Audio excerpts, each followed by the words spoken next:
Check 1 2 1 2. Mic 1. Sorry, box 2. Check 1 2. Check. Check 1 2. Check 1 2. Box 1. Check 1 2.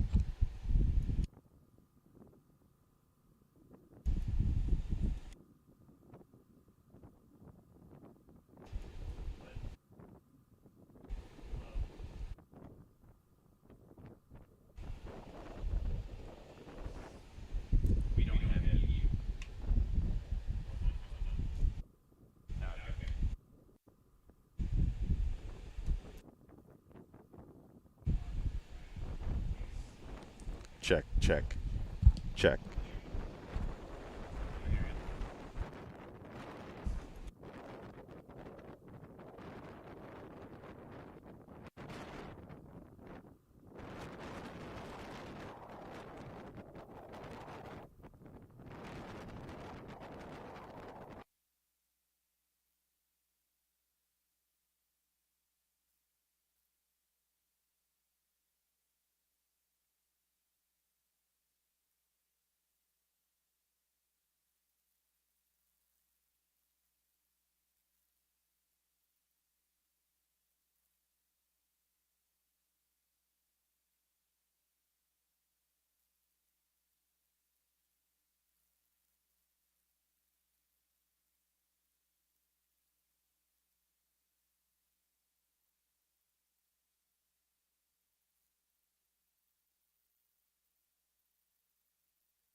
This weekend, National STOL heads west from Louisiana to St. Joseph, Missouri for our second stop on the 2025 circuit. In 1860, this city led the United States charge westward, with horse-mounted riders carrying mail all the way to the Pacific coast. It seems fitting, then, that Rosecrans Memorial Airport would be home to the 139th Airlift Wing and their mighty C-130s carrying cargo of a much different kind. Welcome to Pony Express STOL. Today, the competition heats up with the debut of the Wilderness class. Prepare to be amazed by the new heavy experimentals piloted by touring class legends Brandon Korn and John McCardle. The Sport class continues its skirmish with 2 full heats of pilots, hungry to unseat Eddie Sanchez. Jeff Pohl stands alone as the only Cessna in the backcountry class willing to defend against the Huskies and the Scouts. And it's the triumphant return of Hal Stockman to the Unlimited class in Lawnmower 4.1. But Jared Garrettson, Brian Steck, and Pat McIntyre are ready for a dogfight. That's just the beginning of the action. It's time to saddle up. The line is painted. We're cleared for takeoff. Let's get these engines started. National STOL's Pony Express STOL starts now. And what is up, Av geeks and STOL freaks? Welcome to Rosecrans Memorial Airport. My name is Ryan Dabrowski. I'm Cam Walton. And we are getting ready to kick off practice here for Pony Express STOL. Kind of a windy day. You know, it's just a little breezy. Little breezy out there. We've got winds gusting up to 24 knots right now. And we're going to be watching it today to make sure that it heads in a safe direction for our pilots. If it starts getting too crosswindy, Yeah. we might have to move to a different runway. But we're going to try it like this. If it starts to get out of spec for safety, we can move to an alternative runway here at Rosecrans Memorial Airport. The other cool thing, Cam, is we got a whole squadron. Yeah. We got an airlift wing Literally. hanging out at Rosecrans. Yeah, the 139th Airlift Wing flying the C-130H model. Yeah. Yeah. The Hercules. Yeah, so that's the Hercules. It's an aircraft that we're hopefully going to see today while we're practicing because they are running training missions and learning how to do all that stuff. Yeah. This C-130, folks, it's like it's kind of the quintessential airlift aircraft. It does its own short takeoff and landing work. It's also been used as a gunship for airborne assault. But when you think of a military cargo airplane, if you're not like an aviation nerd, you're probably thinking of the C-130. Yeah. It's the propeller one, not the jet one. It's got the propellers on the wings, and that thing's been working since 1954. Yeah, it's a really old airframe. It's almost as old as the B-52, but not so much. But it is one of the longest running airframes in the U.S. military inventory.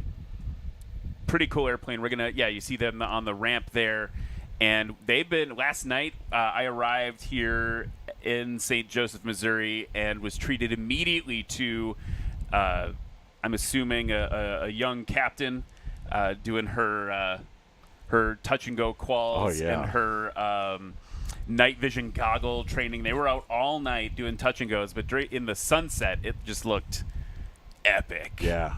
And especially with no landing lights, like you mentioned, doing the night quals under probably some NVGs.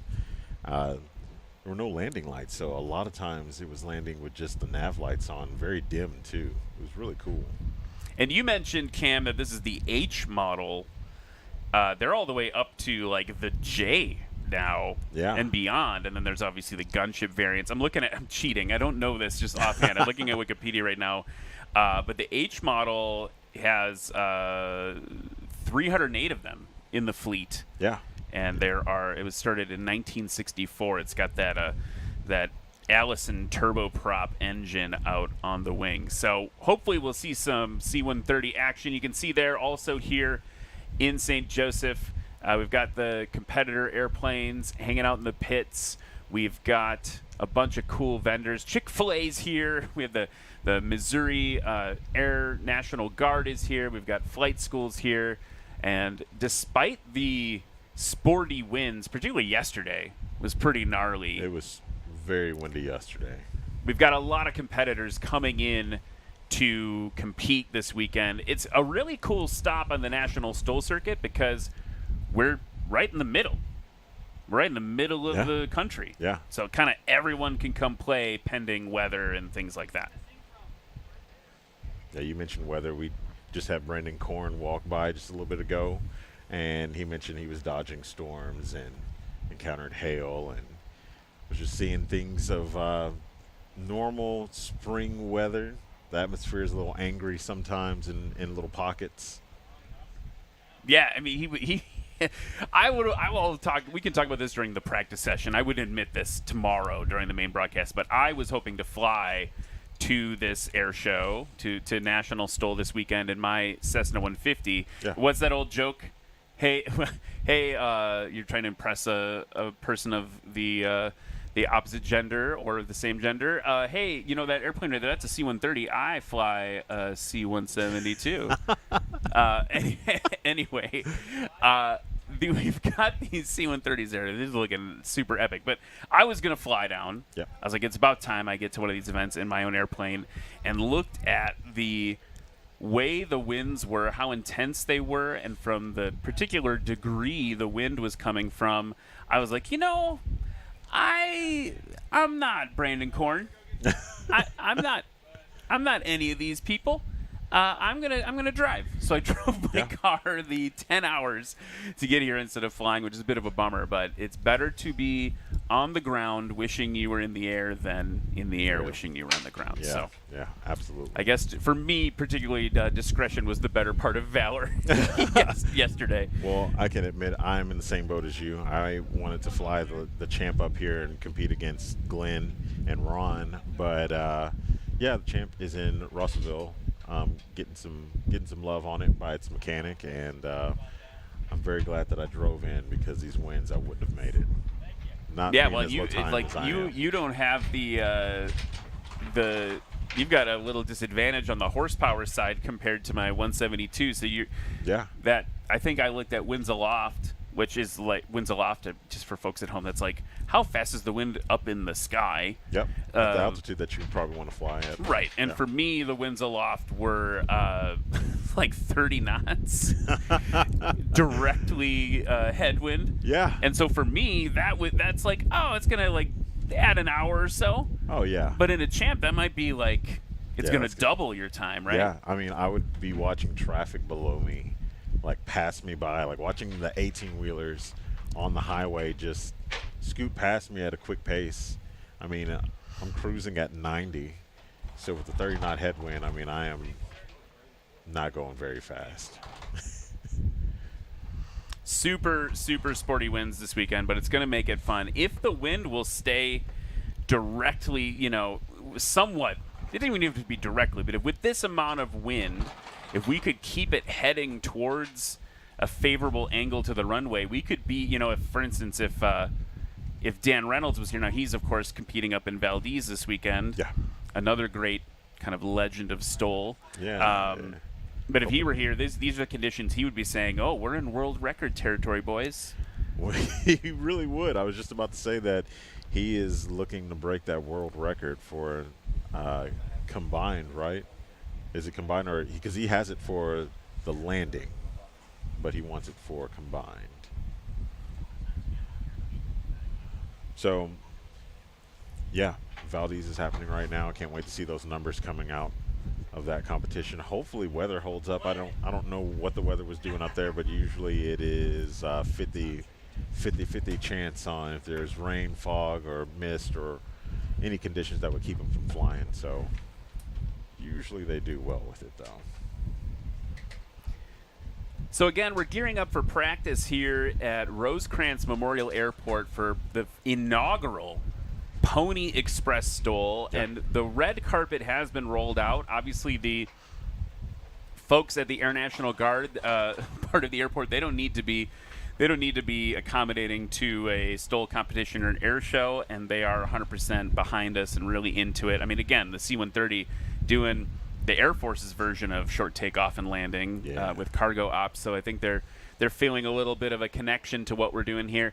But the rest of the folks at the airport also just like really working to make this a really fun and exciting weekend, and they have a air show they do here that is so well regarded that last year the air show they do here at this airport won the best show via the U.S. Air Force Thunderbirds. Oh, wow. They said, you guys put on the best show for us last year. And they gave them like a big old plaque at ICAS and everything. So that's super cool. So they know how to do it here, and we are just honored to be welcomed, to be part of the legacy of aviation entertainment they're doing here in St. Joseph, Missouri. So, again, practice about to kick off today here for Pony Express STOL. One of the things, Cam, I wanted to ask you about was, let's chat about like the wilderness class.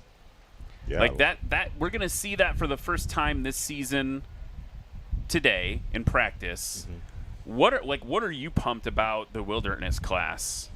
I mean, it's the big boys, right? It's the larger aircraft, the experimental aircraft. So, I mean, it's kind of a all-out goes. Not like unlimited, but as far as those airframes goes, like you can do whatever you want. You can use like bar lighting, like LED lighting, for your landing gear lights or whatever you need to use that will work. So I mean, like you can do whatever you really want to those aircraft that are in the wilderness class. So I'm excited to see the different mods that will help with the short landings and absorbing a lot of impact, because those are the larger aircraft. So I mean, they're going to have different flight characteristics from something in unlimited or in sport or in any of the other classes. Yeah, I mean, I think what's really cool about it is you think about touring class, right? So we had like that used to be the only place for the quote unquote big boys to go play, right? Yeah. And you had today you're going to see John Douglas in a 182. Jeff Abrams going to be flying a Piper Cherokee 180 in the touring class, but that's also where like Warren Grobelar hangs out in his Cessna 180. A lot of those bigger airplanes. Brandon Korn used to fly 205. Yeah. Big beast of a Cessna, touring aircraft, cargo aircraft, basically, right? He and John McCardle, who used to fly a Maul, have both gone the experimental route. And this class literally, I think, almost was developed for Brandon Korn's plane, right? We used to see the backcountry Super Cub Boss, as it were, flying around. It was released kind of last year on the circuit, and it was just not even a fair fight against a certificated aircraft, right? So the folks at National STOL said, hey, let's make a new class with the pilot committee, right? There's a pilot steering committee that works on the regs and the rules and things like that. And so they said, hey, we need to like make a new segment. This is not competitive anymore with the certificated airplanes. So Brandon Korn's going to be flying that backcountry Super Cub Boss. It's basically like if you put two Super Cubs and glued them together side by side. Yeah. It's a 4-seat Super Cub that you could live in, I think. And then you've got John McCardle fresh on the circuit with his Bearhawk 5, which is another home-built experimental airplane that is just gigantic. Yeah. So we're going to see them compete for the first time. These two dudes literally were like 1 and 2 in touring class last year, and now they're just going to be duking it out in new airplanes. I'm excited to see what Brandon Korn does, because he's a tri-gear guy. Yeah. Yeah, we hadn't seen him with a tailwheel aircraft on the circuit, I don't think, before. I'm going back in recent memory, and I can't remember him flying anybody else's aircraft. 1 minute. But yeah, so it'll be interesting to see what he does in a tailwheel aircraft. I mean, he's going to command it with as much authority as he normally does. So I mean, like I'm expecting normal performance from him, which will be very short takeoffs, very impressive takeoffs in a large beast of an aircraft, the Boss, in fact. And I'm getting text here. It looks like that John McCardle might actually still be flying the Maul. Okay. For competition yesterday, competition tomorrow. So the Bearhawk must not be ready. What happens with the experimental aircraft is that they, you need to build it, But then someone from the FAA or designated by the FAA needs to come to your house or your garage and say, hey, dude, or dudette, this thing is actually going to fly. Like, there's a certain amount of safety we need to cross-check for. Yeah. And so they have to come do that. And if I'm not mistaken, and hearing the scuttlebutt around Swamp Stole, that maybe you'll have to talk to John tonight around the campfire to be like, what's going on with the Bearhawk? But it may just need that sign-off. Yeah. All right, we're about to cut to the national anthem, aren't we? Yeah, so... All right, everyone, let's get this thing started. If you could please rise and remove your hats for the national anthem sung by...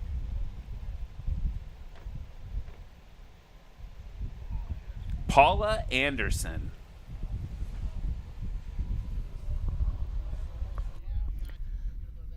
Oh, say, can you see by the dawn's early light what so proudly we hailed at the twilight's last gleaming, whose broad stripes and bright stars through the perilous fight o'er the ramparts we watched were so gallantly streaming, and the rocket's red glare, the bombs bursting in air, gave proof through the night that our flag was still there. Oh, say, does that star-spangled banner yet wave o'er the land of the free and the home of the brave?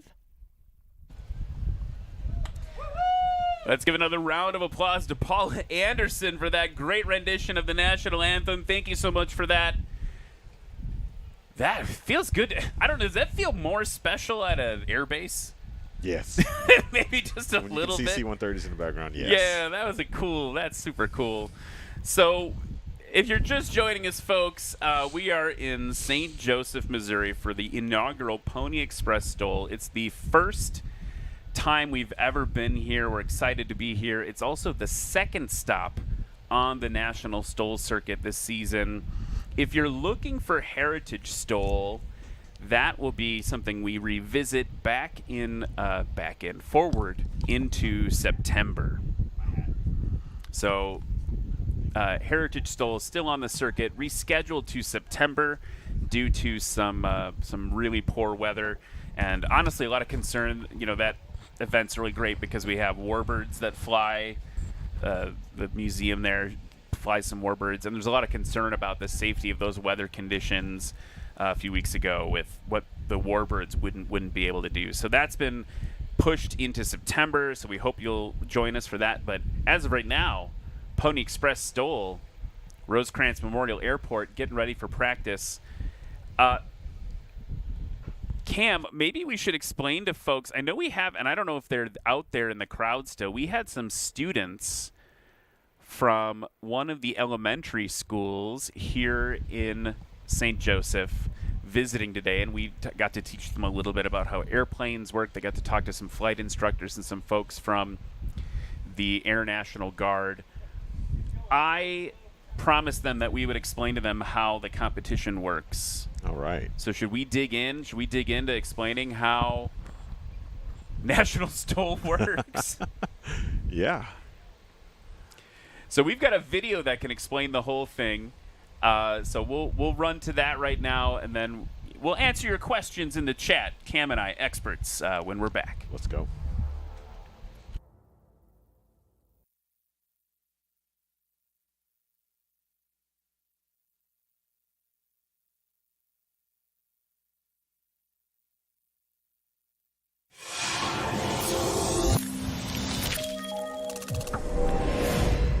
Davidson. Takeoff and landing competitions are simple. We have the pilots here competing in separate classes to get the lowest score possible. As you see behind me, we have the start-finish line, so let's start with the takeoff.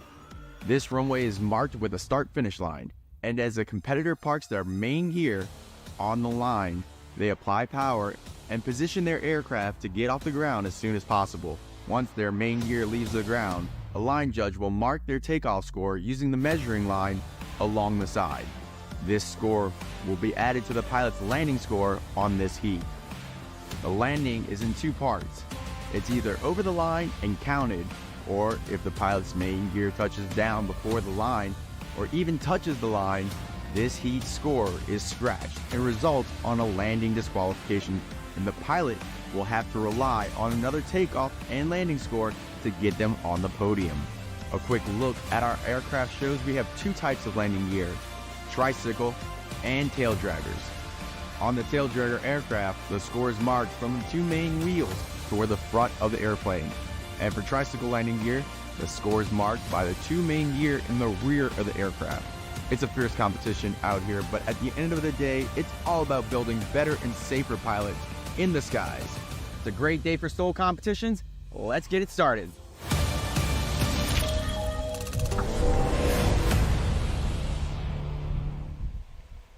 So that is how it works in a nutshell. One of our friends, Corey Robin, has this great explanation that he has used a lot about landing on a sandbar. Yeah. Like, imagine what we're simulating today is we've got these airplanes landing on a sandbar, and I took the kids over to one of the carbon cubs, one of the competitive carbon cubs, and was explaining them like the fat tires. I was like, look at these tires. You can kind of land wherever you want on these tires. And the kid said, but like, why?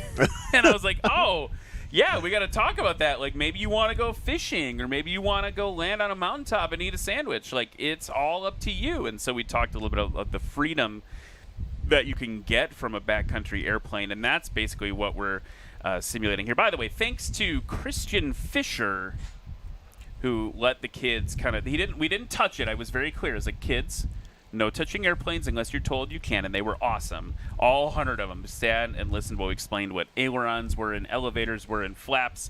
But Christian Fisher in his 2019 Cub Crafters Carbon Cub EX2 from Dodge City, Kansas. Just thanks to you, sir, for we're going to see him fly later in the adventure class. But thanks to you for helping those kids learn a little bit about airplanes today. That's awesome. Yeah. I wish I had an opportunity to go see stuff like that. Come see STOL airplanes on a class field trip. I'm very jealous. Yeah, I mean, I'm thinking about, like, nothing like this existed yet. We're a little old. I'm speaking for myself. I'm a little old. I won't out you as old also. I am also just a little old. Older each year. But yeah, I mean, like, this wasn't like, I mean, it existed, but not to this scale. Like, especially on the GA side, like, and I would say in the lower 48, like, people were doing this for funsies, but not in this type of volume. Right. I mean, you had, I think Valdez was already kicked off as a competition up in Alaska, and that was the daily life of a lot of pilots, right? Yeah. But it as like a recreational activity wasn't something that was happening a whole bunch. So, yes. Yeah. Excited to have this opportunity. It was great to see those kids. So thanks to them for coming out from one of the local schools here in St. Joseph. There they are. Hey, kids, you're on. If you can hear me, kids, you're on camera now to the internet. Let's all wave. Nice. They're so awesome. Are you guys thumbs up or thumbs down on STOL? Okay, thumbs that could have up. gone either way, knowing fifth graders. So that was great of them. Oh, they're running in there. So we hope they enjoy the flying today, and we're excited to have them joining us here. Really awesome to have them come out. So yeah, like landing on a sandbar, which I have not been brave enough to do in my 172. But have you had any backcountry time yet in your champ? Not well, backcountry time, but not sandbar time. I did take it to Bird's Adventure Center in Ozark, Arkansas, and it was pretty cool. Had some food at the awesome restaurant there, at the River Restaurant. But yeah, no, but going to the sandbar, like, definitely been a few times. Hung out. We put 29 airplanes on one, maybe 28 airplanes on one sandbar during Arkansas, the last year of Arkansas, and it's really hard to describe. I mean, it's a place. You know, everyone has their, like, happy place. But when you go to a sandbar and you're on the river and the only people around are maybe, like, a river barge, you know, Right. that's nearby, like, and it's really hard to describe, like, how isolated, but, you know, you're in an airplane that can, you obviously got there and you can obviously leave from there, but it's just awesome that you can go from the office, right? And on a summer day, like, you get out of the office at 5 or whatever, and then by 6 or however long it takes you to get home and do your pre-flight and everything, but, like, literally way before sunset, you can make it to a sandbar, and it's completely isolated, and no one's around. Yeah. There's a weird vibe. Yeah. At first, like, the first time I landed, kind of like, even Wisconsin, we have a ton of grass strips. Yeah. And even just landing on a grass strip, like, you know, in a farmer's field, you know, you have permission to land in, and you're just back there like, oh, like, whoa, like, who was here at last? You know what I mean? Like, just like hanging out there. I want to do a couple things real quick, Cam. Let's check in on the weather. Right now, well, this is the METAR as of 34 minutes ago, but we've got winds 270 at 3.6, gusting 24. That is a direct crosswind. Yeah. Right those from the flags. left. I believe we're going to be operating to the north.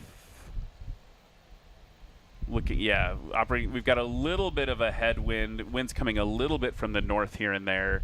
So, but mostly a direct crosswind from the left. That is sporty. Winds 10, visibility 10 statute miles. Clouds, it's totally Kavu. It's beautiful out here today. And temperature is climbing right now. It's 79 degrees Fahrenheit, 26 degrees C, and the density altitude of 2,807. I don't know if that'll be a huge factor this weekend. Yeah. Maybe not. I mean, it is slightly humid. With this breeze, though, I mean, this breeze. This breeze, wind. yeah. Yeah. Let's say hi to a couple folks in the chat while we get ready to go here. We've got some folks from the STOL world actually saying hi.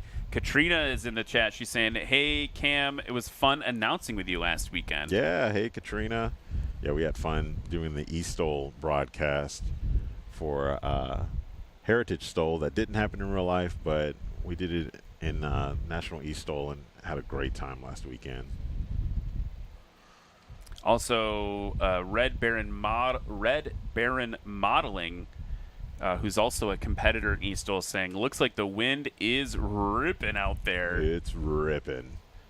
Yeah, you were absolutely right. Byron is his first name. We've got some other folks to say hi to. I see Angela Douglas from Pinedale, Wyoming in the chat. Thank you so much. Mason Spikes from Arkansas saying, go Jared Justice. We're going to see Jared fly a little bit later today. And Alex Cardenas as well from Arklahoma STOL in the chat. From Alex, Patriot great Airport. to see. Yeah. And then we've got other STOL pilots coming out. We've got a few minutes. Tell me a little bit more about, like, the STOL schedule and what you guys are doing on that side of the national STOL world. Yeah, so what will happen is we'll have the in real life competition. So this weekend we've got Pony Express. We're live here, and then next weekend we'll have Pony Express in Microsoft Flight Simulator with National STOL, which will be super awesome. Gives you a chance to, if you couldn't make it out here with your airplane, like if I can't make it out here with the Champ, obviously I can fly in it even though I'm announcing. But yeah, it gives everyone a chance. If you have Microsoft Flight Simulator on Xbox or PC, you can hop in and compete with all the STOL competitors in whatever aircraft you want within spec. So No helicopters. No helicopters, no F-18s. You wouldn't want to do it in an F-18, but yeah. But yeah, so like Katrina, she is in the UK And so while I was in Arkansas, we were doing the broadcast, but we also have competitors that are in places like Kentucky, all over Kentucky, and in the UK or in Poland, that are competing on the very same arena, the very same server, at the Military Aviation Museum inside of Microsoft Flight Simulator. So, I mean, it was a great time. It's always a great time. And the modeling by Anov, who is one of our developers, I mean, it's true to form. I mean, we were looking at all the hangars that are at the Military Aviation Museum in Virginia Beach. We were looking at all of them. Once we have Pony Express here, we'll be looking at all of the hangars and the towers and everything that are here on the field inside of the game. So, in fact, we can cut to the STOL commercial just to show everyone what STOL is about. Yeah, let's check it out.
So that's a little bit of a primer on STOL. It has been really fun to watch, and I got to tell you, folks, if you're looking for a way to get involved in aviation, and maybe you're not ready to buy your own bush plane or do flight training, right? That's a certain amount of investment.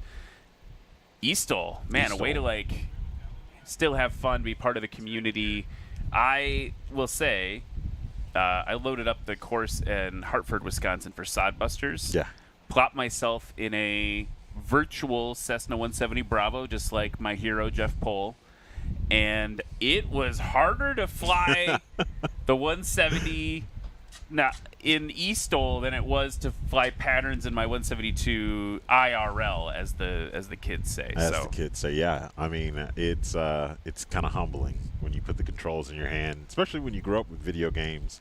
You know, you kind of assume that you'll be good at it. It'll be fine. It'll be like playing Star Fox or whatever, and it's not. Oh, Star Fox. Star Fox, yes. That was the best. Star Fox is the best. Do a barrel roll. Yes. Easy, Slippy. All right. That's a quote.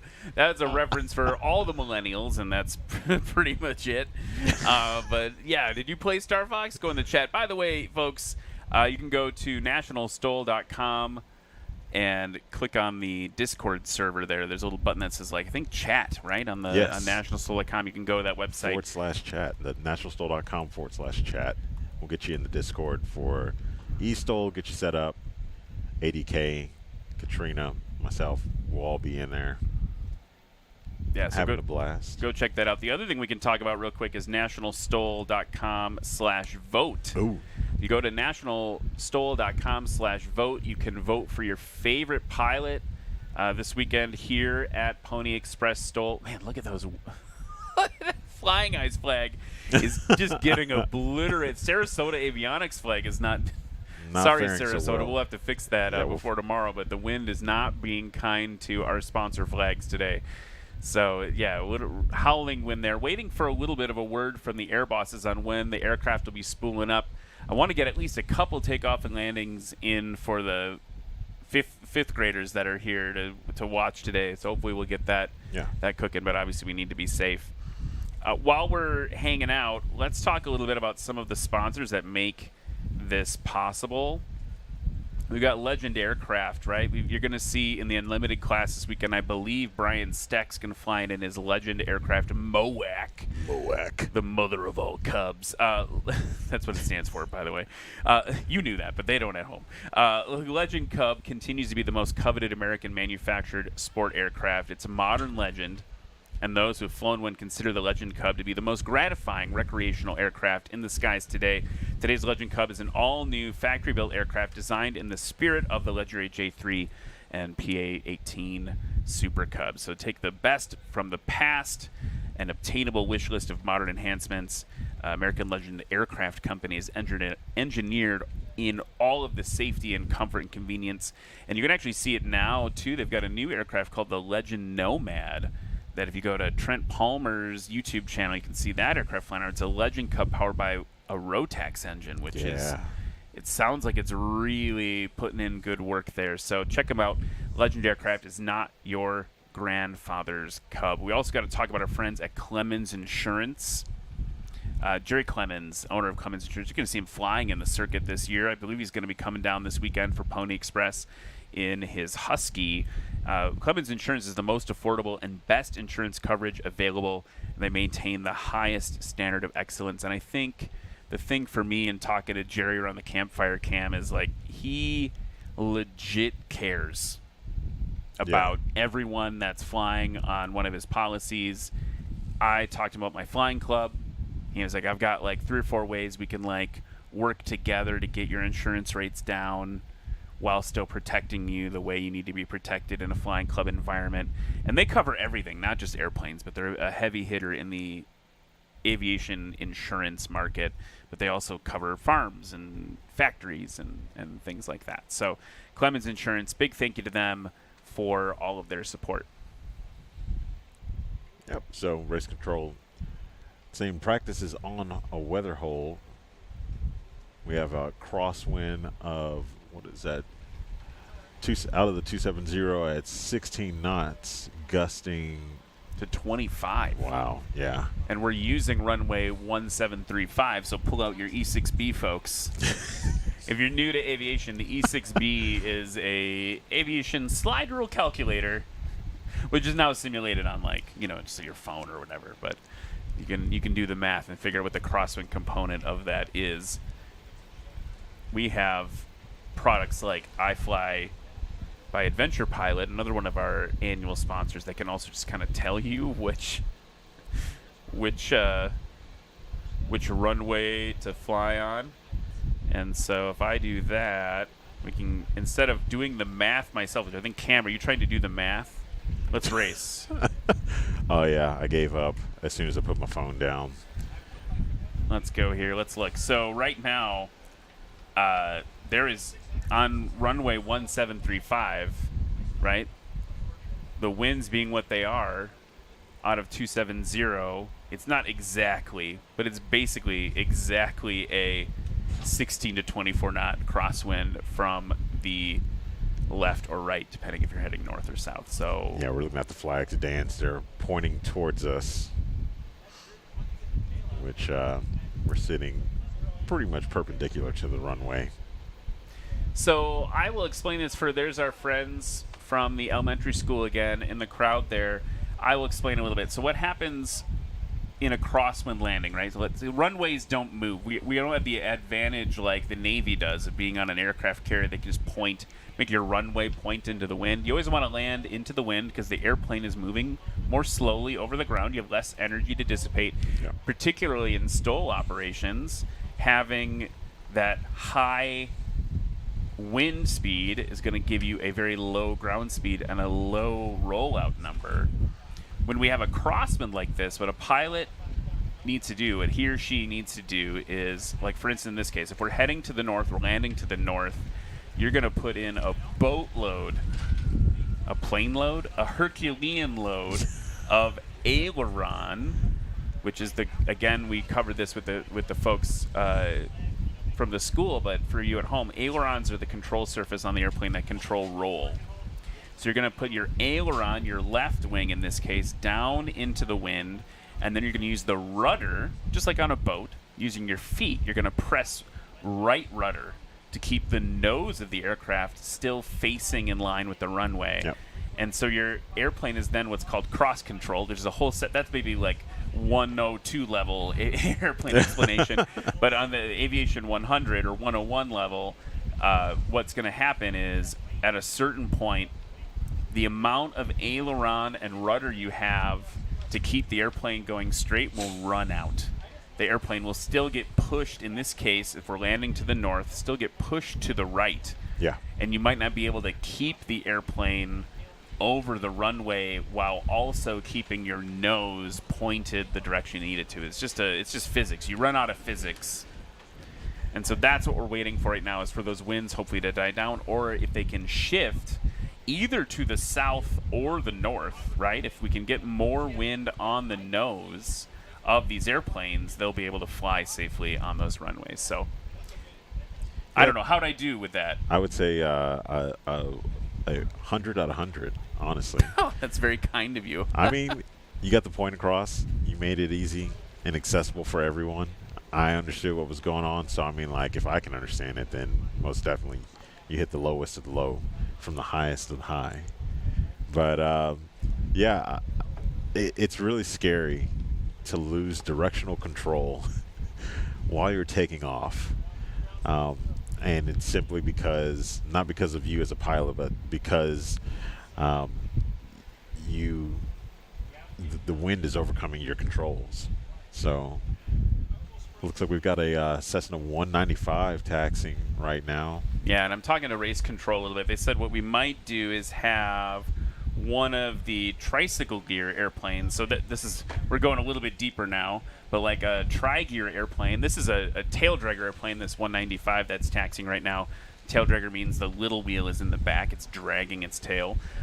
Those airplanes are maybe a little more susceptible to crosswinds, particularly from like the rear angles, if the wind's blowing your tail around. Yeah. If we can get one of the tri-gear airplanes, which is the little wheel is in the front, more like a tricycle gear airplanes, we're hoping to get one of them to come take off just for the kids here so they can see some of the STOL operations. And they might take off on our runway, because taking off in a heavy crosswind is a lot easier than landing in it. Yeah, yeah. And then have them circle around and land on runway 31, the hard surface runway, over to the south end of the field so they have a safer landing. So there's conversations happening about that right now. And you can see here comes the 195, which is a beautiful vintage airplane. Look at that paint scheme. Yeah.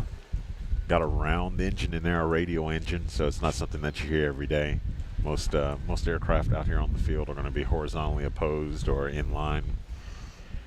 Mostly horizontally opposed. So anytime you hear, usually a World War II era aircraft will have a radial engine. So here's the 195, full throttle, and that radial engine. Cam likes to say, what do you like to say, the sound of round? The sound of round. Keeping that tail down as aggressively as possible to help with the directional control. And off, and now immediately is going to look at that crabbing. Yeah. Immediately letting that nose fly into the wind, and that 195 is off. Oh, giving it a big vertical there as well. Yeah. that was a nice deck angle on that 195 there. A little bit of gusto. Yeah, nice Pratt & Whitney engine powering that aircraft. I don't know the horsepower on it, but it's pretty cool to have a Pratt & Whitney round engine sitting in front of you. And so the Cessna 195, the folks from the elementary school, actually, the kids all just learned about World War II. So this airplane, kids, is actually built right around the end of World War II, using a lot of the same technology that the airplanes of World War II were built with, that round engine that Cam was talking about. And it was actually used, this airplane type was also used in the military for the U.S. Air Force, Army National Guard, and U.S. Army. And it's powered by, depending on what version of 195 this is, between 240 and 300 horsepower on the front of that airplane. So coming in now, and look at the way the wind just pushed him around that base to final. Little wing wag there. That's kids, that's how the pilots say hello to you from the air. We wave our wings at you, so a little bit of a wing wag there from the 195.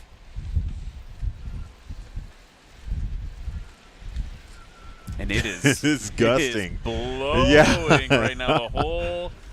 The whole trailer is shaking that we are in right now.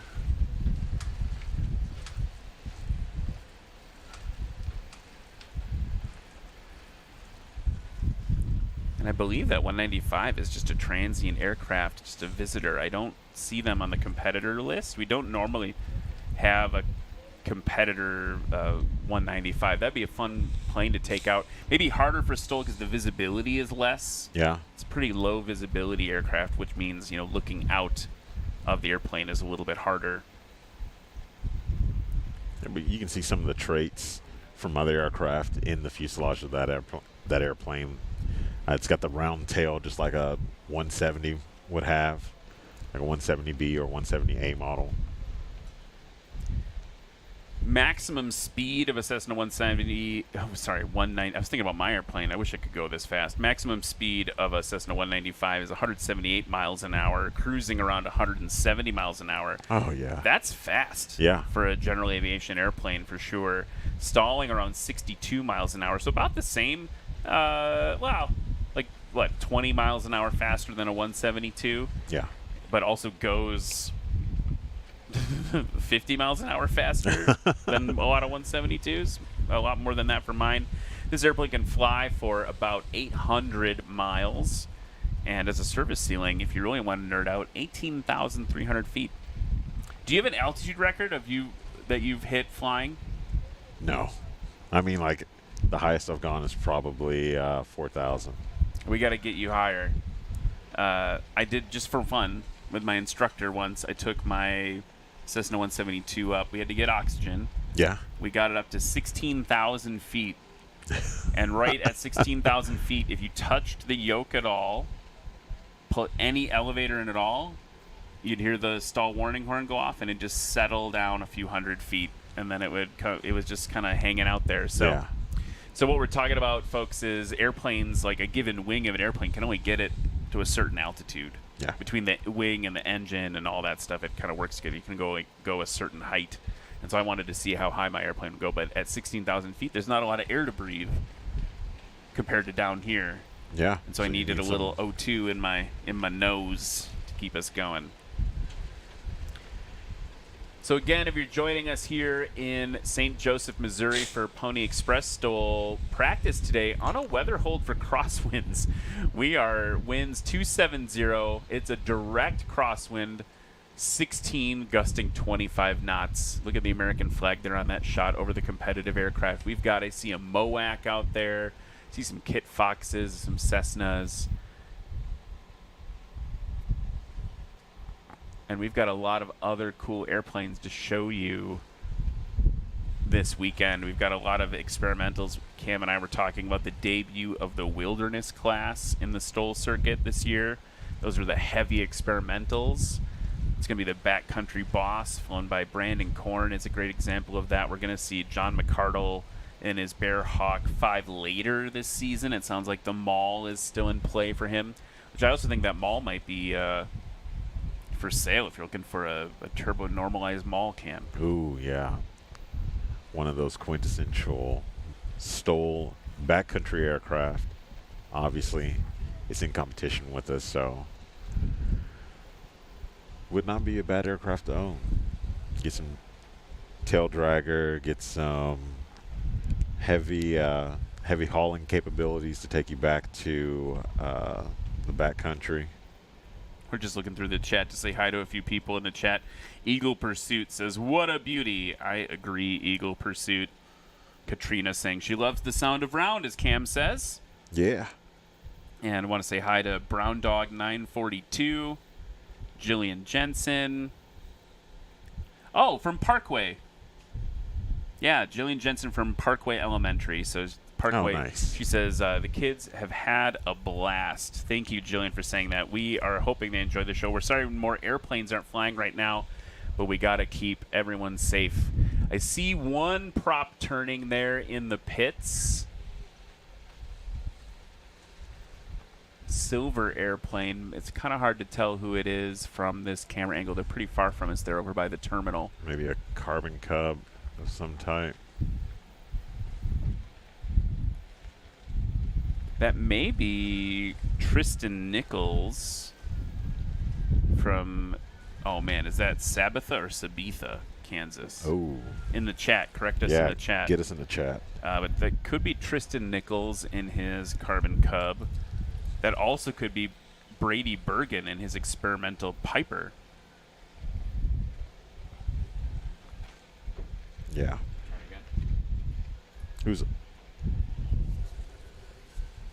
So race controls just popping in our ears here saying the wind is now 320-22 gusting 33. Woof. Jeez, yeah.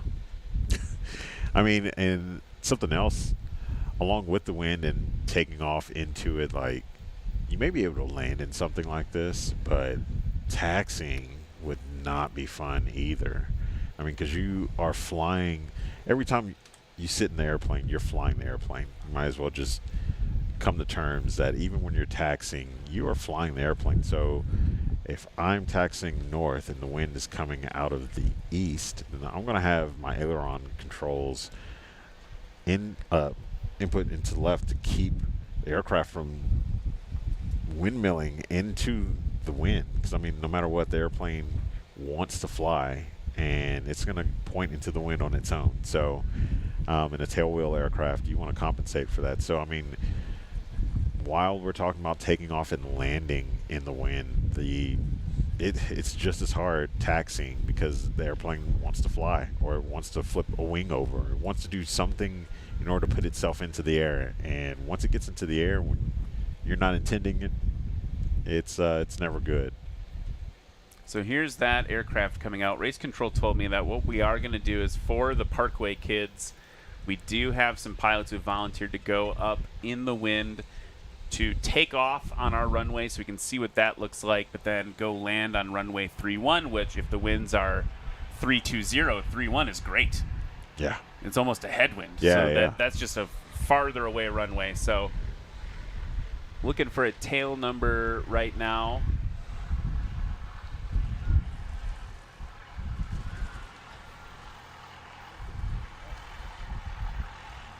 So if this is 727 Zulu Whiskey, that's Brady Bergen from Junction City, Kansas.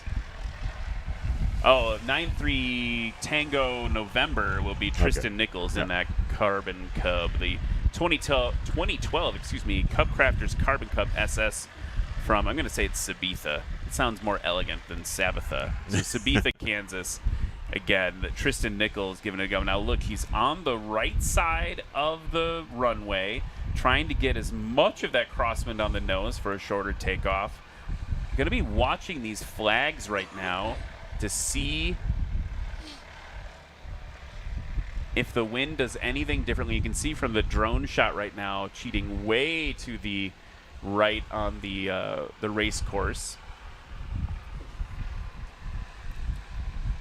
So this is a quintessential backcountry aircraft that's going to be doing, we'll see how short of a takeoff with the crosswinds he's willing to do here. Yeah. Maybe not as aggressive if you have heavy winds. You got to take all of that into account when you're taking off. And you can just see the wings rocking as the wind blows over them.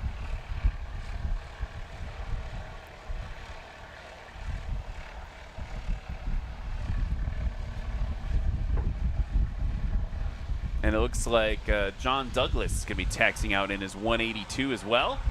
Okay, by the way, it's his birthday today. Oh, dude, happy birthday, Mr. John Douglas. Came here all the way from Pinedale, Wyoming. Folks, if you're in the crowd here in Missouri, you know, give them a round of applause as they taxi by. They can definitely hear you in the cockpit, even though it's a little bit loud. They can usually hear a crowd of fifth graders cheering. So Tristan Nichols is going to be up first. And look at those flags just hauling butt. And, I mean, if he's from Kansas, I have to imagine the winds are howling all the time out there. Like, it's the Midwest. So I imagine he's used to some windy conditions. John has to be used to windy conditions, as we've seen last year at Pinedale. The Wind River Valley, right? Yeah. Wind River. I want to talk a little bit about, you mentioned this, Cam. Tristan's going to be comfortable with Kansas. He's also comfortable because he flies a crop duster for a living. Oh, yeah. So he's no stranger to these winds. Yeah. Aircraft's powered by a Titan 340 180 horsepower engine. Its empty weight is 998 pounds, which sounds like a lot, but for an airplane, it's quite light. Here he goes now. Full throttle, getting that tail up. Flaps down and off around the 135-foot mark. And look at that immediate heavy crab into the crosswind for Tristan Nichols. That is how much wind. That is insane. Yeah. That is a lot of crab angle. Okay. John Douglas now, probably not going to be as short in the 182. Also on the far, far, far right side of the runway. Yeah, if Lexi was standing out there, she'd be ducking under his wings.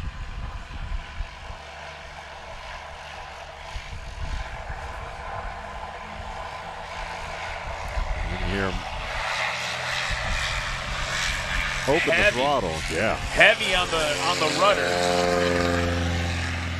Keeping it straight, tail down, nursing it off, and look at, bam, just sliding to the left. That's actually something kind of beautiful, watching a plane crab into the wind like that. Yeah. So that was also a really respectable number for John Douglas, honestly. I mean, on the 182, yeah, absolutely. So they are going to go around the traffic pattern now and land on runway 31. Oh, I'm just hearing from race control that they are going to do a low pass or two first over our competitive runway for the folks here.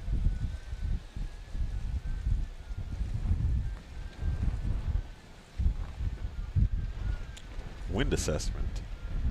Yeah, so a big part of flying in the backcountry, right, is you need to figure out what's going on the ground before you put your wheels down, because if you don't, you might not be able to get the wheels back off the ground. Yeah. So what we're going to see now are basically inspection passes over our turf runway to see what the wind is doing at runway level. So you can see there now we've got, looks like Tristan there over the control tower. Going to be turning right. Yeah, there we go. Base to final now, turning right. We have a more extended pattern here because of the Air National Guard base. We have to give room to those national security assets sitting on the ramp. Yeah.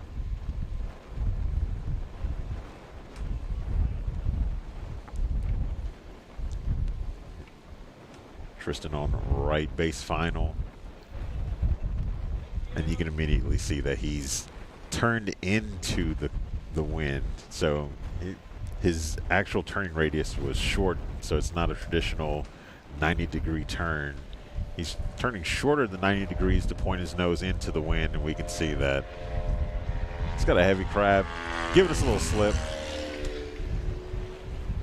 with the wind, with his right wing down. So for the kids in the crowd now, what you're seeing, it might remind you a lot of a boat. Right? Have you ever been on a boat trying to cross a river? You have to turn into the flow of a river. That's exactly what the pilots are doing right now. We call it crabbing. Yeah, it's absolutely not showboating. It actually has a useful intention. And John Douglas on right base final. So I'm saying base final. He's on his base leg, turning right into his final approach.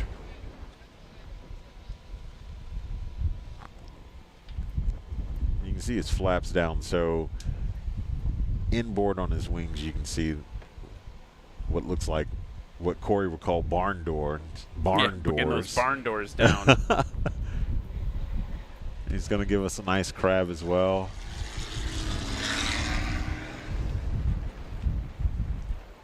You can hear the difference between their engines and what power levels are keeping them afloat.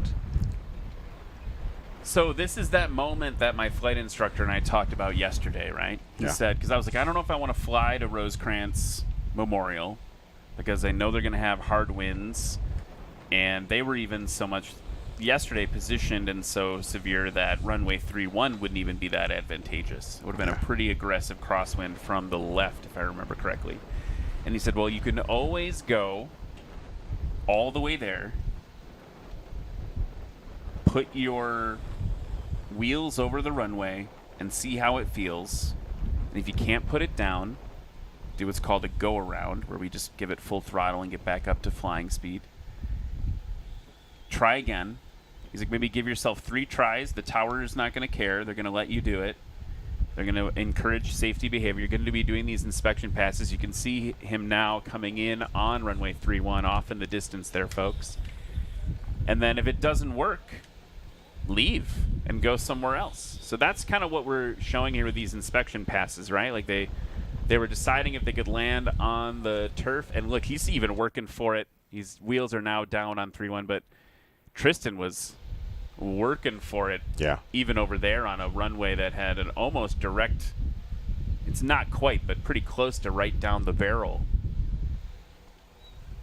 Getting it turned around. He's going to back taxi to get out of the way of John Douglas. Is going to be, I'm guessing he's not going to want to land on this grass runway, so he's going to come in and probably do the same thing. We saw how aggressive that crab angle was on the inspection pass.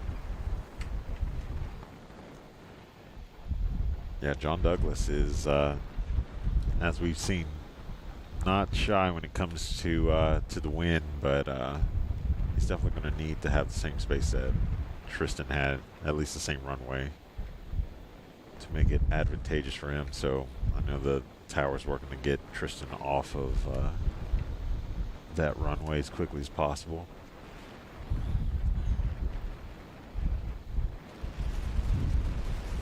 See John's in low power setting right now by how fast his prop's moving.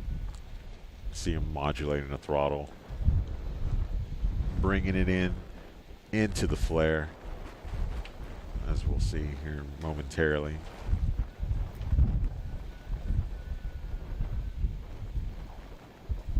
He's right above the runway. Landing is assured, so it's going to pull the power and then bounce it just a little bit.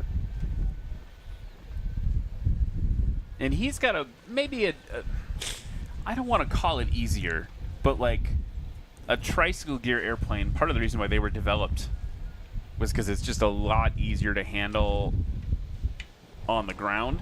Yeah. And on a day like today, I think he's probably like, yeah, I'm okay being a tri-gear guy. The tri-gear guys get a little bit of heat from the tail dragger guys and gals, right? It's like, oh, like, do it the real way. Is that a real airplane? Yeah, exactly. But like on a day like today, they'll be like, oh, cool, you didn't have to worry about ground looping. Sweet. A ground loop is when the airplane's going to do a hard turn on the ground, whether you like it or not. Yeah. That happens to tail draggers sometimes. And look at Tristan now. Look at that angle from the drone shot by White Squirrel Aerial Media. Say that 5 times fast. Look at how that left wing on our right side is catching the wind. Yeah. He's having to put a lot of control input just to keep the thing taxiing straight in this wind. So that is going to be a little easier for John in the 182. Yeah, like you said, to keep from ground looping. I mean, the plane that tail wants to point into the wind. So, I mean, that Tristan is doing everything he can to make sure that doesn't happen, or at least if it happens, it doesn't happen uncommanded.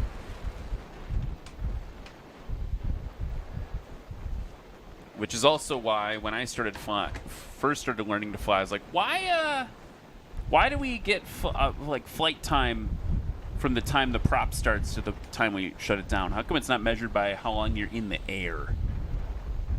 Yeah. And this is why. Yeah. You got to work, man. You're always flying. Always flying the airplane. So thank you for Tristan for taking his plane up to give the folks from Parkway a shot. He's doing a little pirouette now. That looked intentional.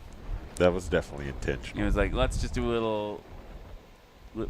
He might be listening to us right now going, well, but can a tricycle gear do this? It cannot. You can't whip your tail around in a fun way like that. Yeah, Here's John Douglas now taxiing past all the C-130s.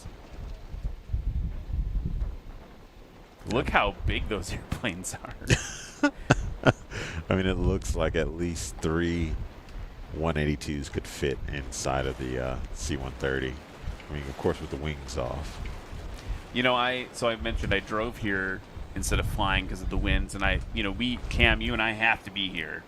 We don't have the luxury of missing a competition, right? We want to be here to put in the work as part of the National STOL staff, and so I drove. But I've been asking everyone I can at the Air National Guard if they would let me load my car up in the back of one of the C-130s, and maybe they could just fly me home. And I don't know if you can predict what the response was. It was a yes. Yeah, I haven't gotten them to say yes yet. I was like, I'll just put it in the back. Well, you guys maybe run a training mission up to Milwaukee. Yeah. You maybe got to drop something off at the refueling wing, that's based at Mitchell International, my hometown Air National Guard squadron. That would be real great. And they were not convinced. Oh. I was like, come on, just load the car in the back. I'll even stay in the car. And then we don't even have to stop, right? You could just get touchdown on the runway, lower that ramp. I've seen it in movies. I mean, I think the problem was that you asked them and you didn't make it a challenge. I think because it's the military, you have to make it a challenge. So I bet you guys couldn't put my car in the back. Yeah. And fly me home in it. I bet there's no way the United States Air Force could fly me back to Global Milwaukee. Reach what? Yeah. No, you ready, can't even make ready it today. to. Yeah, ready always. Yeah. Yeah. I should have worked in the. Should have worked in the motto. The motto department, the copyright department of the Air Force. Yeah. That would be a pretty cool ride. Yeah, I mean, I would do it. I don't know, maybe they're worried I wouldn't like it. I get that. Maybe you don't. Maybe you just think I wouldn't like it. But yeah, the motto of the 139th Airlift Wing is always ready, ever willing. So be ever willing to give me a lift home in the C-130. I don't know why they won't do that for me. It's really weird.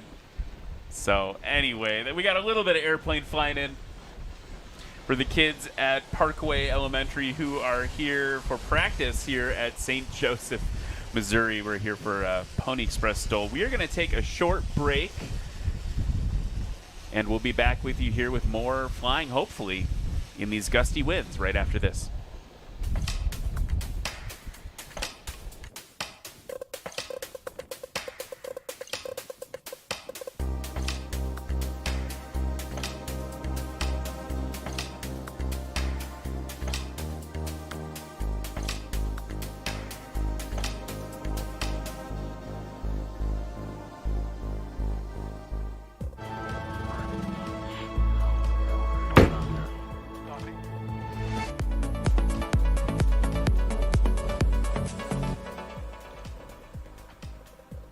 Looking for a more affordable entry into bush plane flying? How about paramotoring, aka the dirt bike of the sky? Paramotoring STOL is the next best thing, and this adventure motor that you wear on your back is your ticket to getting airborne quick. At Aviator Paramotor, our 2-week training takes you from zero to hero. Sunrise this morning, it was beautiful. There was a thin layer of fog flying. It's just like all the stress and all that kind of just floats away. It's really peaceful. From no experience to feeling confident and competent flying on your own. Let the team at Aviator Paramotor in Lake Wales, Florida teach you your new superpower of running into the sky. Classes are filling up quick, but there are spots available today, so call now. Side effects include, but not limited to, significant life changes, foot drags, ear-to-ear smiles. Find the extreme freedoms of ripping around the skies in your new adventure motor with friends.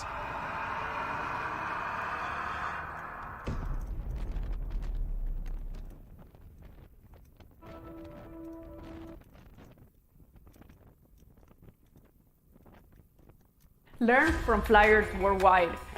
Watch your flights unfold with accurate terrain, scenery, altitude, ground speed, and ground track. Improving your wind situational awareness by reviewing your flight path with wind data. Invite friends to join you. Debriefing with peers is a blast. Seeing your skills improve fast by avoiding repeated mistakes. Never wasting a chance to document bragging rights, or continue to improve by connecting with pilots and instructors who inspire you. Just tap to record.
Sarasota was created actually back in the 70s, but we and Bert and Vince, my two partners, they've sold their business to Ryan and Sean, which is my two other partners now. We started around in 1999, 2000.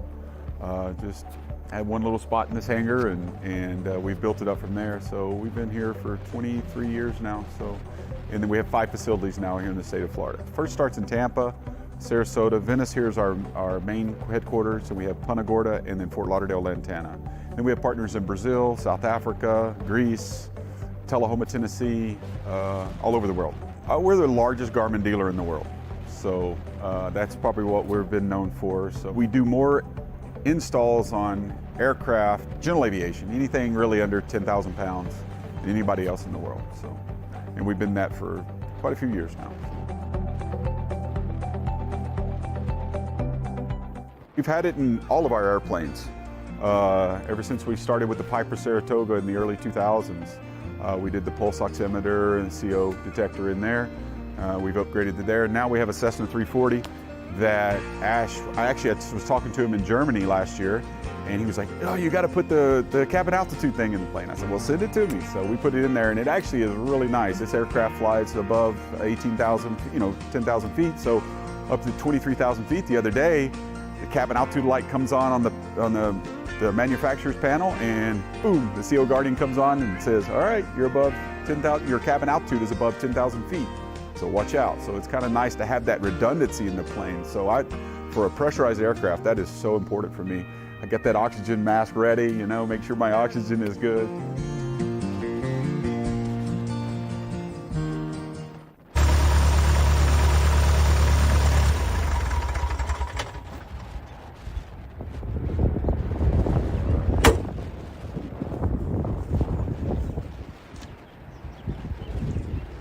I just finished a beautiful flight this afternoon in this 1946 Aranca Champ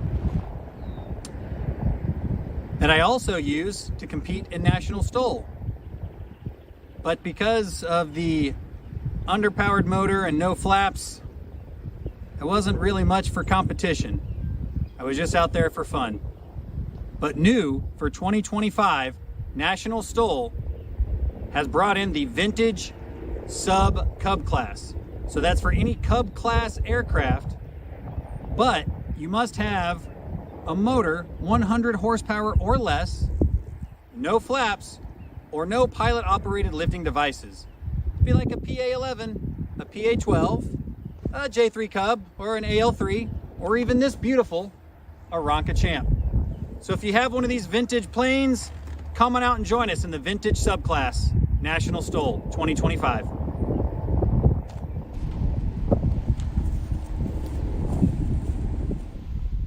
All right, and we are back with that guy in the video, in the booth, Mr. Glenn. How are you doing today, sir? I'm doing good. That was a fun little project, to be honest. Yeah. We're my son involved, and it was good. Yeah, twin Aranca Champ twins. You own one, I own one. Having a good time. Yeah, I'm looking to compete against you this year. Yeah, heck yeah. We're going to have some fun.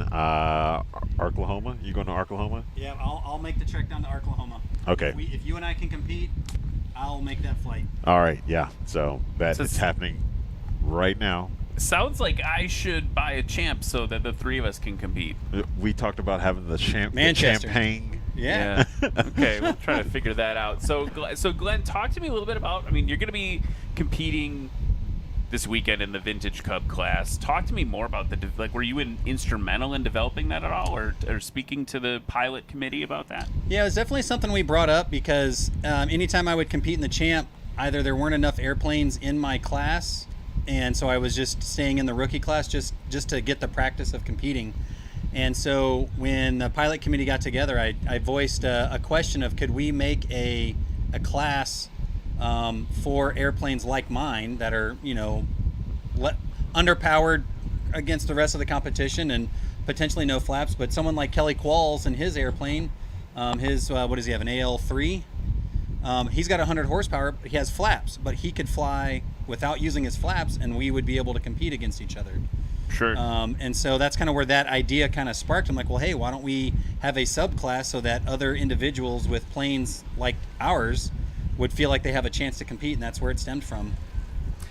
It's really cool because you've got these vintage airplanes that are kind of quintessential STOL, like the birth of STOL, right? Like I feel like I have to get it in every broadcast. I used to fly J3s a lot. I did my training in J3s, and one of the best parts of flying a J3 would be when someone else would be flying in the pattern with you, and you'd land and make before even the first turnoff, right? Because you just don't have a lot of mass. You've got a lot of lift, a lot of drag.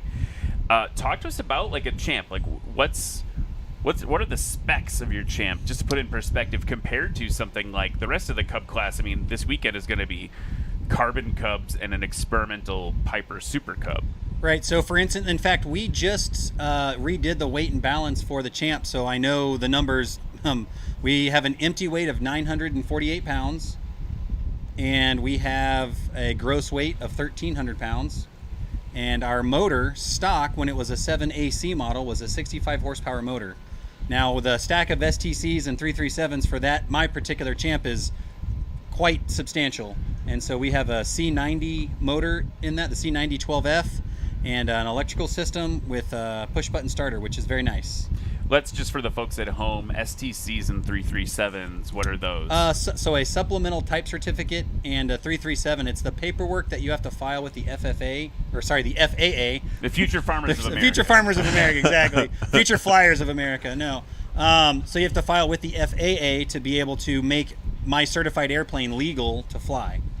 There's a lot more hoops to jump through, and it's the FAA's way to ensure that the changes we're making to a certified airplane are safe and airworthy. What sort of takeoff numbers would you see on an average competition? Because that's the other thing I think to put in perspective, right? I think my goal for my Champ, if I can be off the ground before 300 feet, that's a really good takeoff for my Champ. Especially, I've got Cam is like 6 by 600 tires, and in a rough ground, being off by 300 feet would be phenomenal. And then coming into land, I think my best landing is 226 feet for my shortest landing. So ultimately what I tell myself is if I can keep it inside the 300-foot box for the National STOL, the painted area, then I'm flying the limits of what the Champ can do. Now give me a little headwind, we may see something a little better. How about today? My plane is staying very tied down today. Very tied down. We've said it before today, but the discretion is the better part of valor. I'll fly it. Even my drone's struggling in this wind. Yeah, that's actually the other thing I wanted to ask you about is you're kind of kitted out today. I do. No, I'm not playing Call of Duty. You're kind of kitted out here, but you are the series drone pilot that's providing all these aerial views. Talk to me how you got into flying drones. Well, I mean, the way I truly got into flying drones is, so I'm a reservist in the Air Force, and as one of my civilian jobs at the time, I was a project manager for a construction company, and we were working on building a Google data center. And we were building a data center, and we'll just edit that out. Yeah, we'll edit that out. And my boss came in and set this black box on my desk and said, "Figure out how to use this," and left. And it was the middle of the week. I was doing payroll, so I just kind of put it under my desk and didn't look at it. Come Friday, I opened it up, and it was a DJI Phantom 4. And that began my drone flying experience. One of the Googlers crashed my drone in the side of the building, so I then was able to upgrade to an Inspire 1, and that's when I was really able to be useful with flying the drone, and I really got into it and started working on ways I could utilize it for the construction site. Now, this was before we had the Part 107 license, and as the government changed its requirements, my company didn't want to put in the effort or money to get me certified, so we just kind of stopped using drones, and I kind of did it personally on the side. And how I got involved with National STOL was I had started running cameras for my church, and they came to Wayne, Nebraska in 2023, and I submitted a volunteer request to be able to come and run cameras. Well, I brought my son. He was running cameras at church too. He ended up running cameras, and as Eric puts it, this weird guy showed up wearing a blue vest and said he could fly his drone. That's a horrible Eric impression, but that's about how it went down. That's pretty spot on, yeah.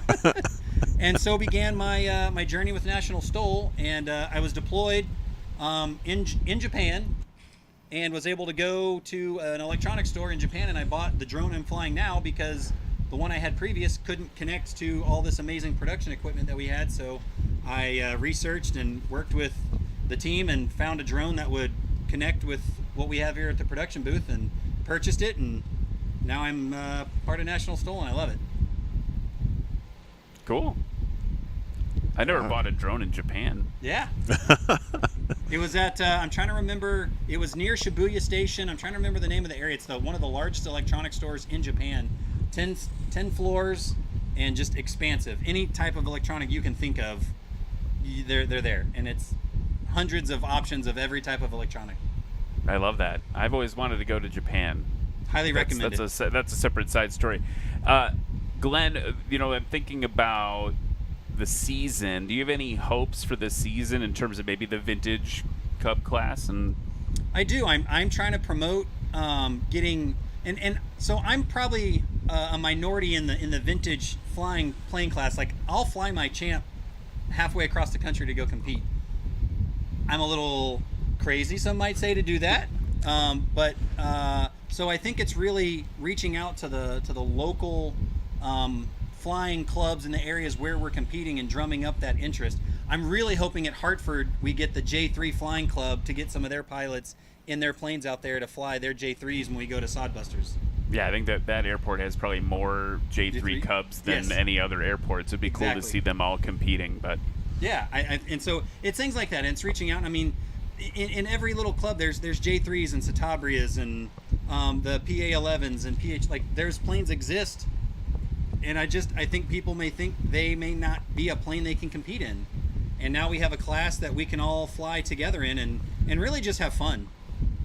And I was going to just hit on that, and Cam, I mean, feel free to chime in here too. Like, the draw of the vintage aircraft in general, to me, if I could summarize what it means to me, and then you guys can chime in before we have to move on to another commercial break, is you've got an aircraft that even today, even though aircraft prices are going up, you've got an aircraft that's relatively affordable to acquire, right? I've got a lot of folks that live in my subdivision that you could buy a couple Champs for the price of their pickup truck that they've got in their driveway. Yeah. You've got something that's easy to maintain. It's just an accessible way into flying. And for the J3, for example, I mean, they all have their different quirks, tailorcraft, things like that. They have little things that make them unique. But one of my favorite things is putting around at 1,000 feet off the ground, window or door open, smell it. Well, I mean, Wisconsin's smelling the cows, but smelling the corn, feeling that version of flight where you're low, you're slow, you're experiencing it as if you were riding a motorcycle in the sky. I'm curious what brought both of you to Champ ownership. Affordability, that was the main thing, was being able to afford flying and to continue flying. Because just because you buy a P-51 doesn't mean that you have the infrastructure or know someone to help maintain it. So they're really easy to maintain, just like you said, and I mean, they're just super easy. But yeah, the money. Easy to learn, hard to master, maybe, in the flying side. Champs are pretty forgiving. Yeah, Champs are pretty forgiving. I mean, when I got my tailwheel endorsement, my instructor, Dave Ott, challenged me to do 100 landings in 100 days.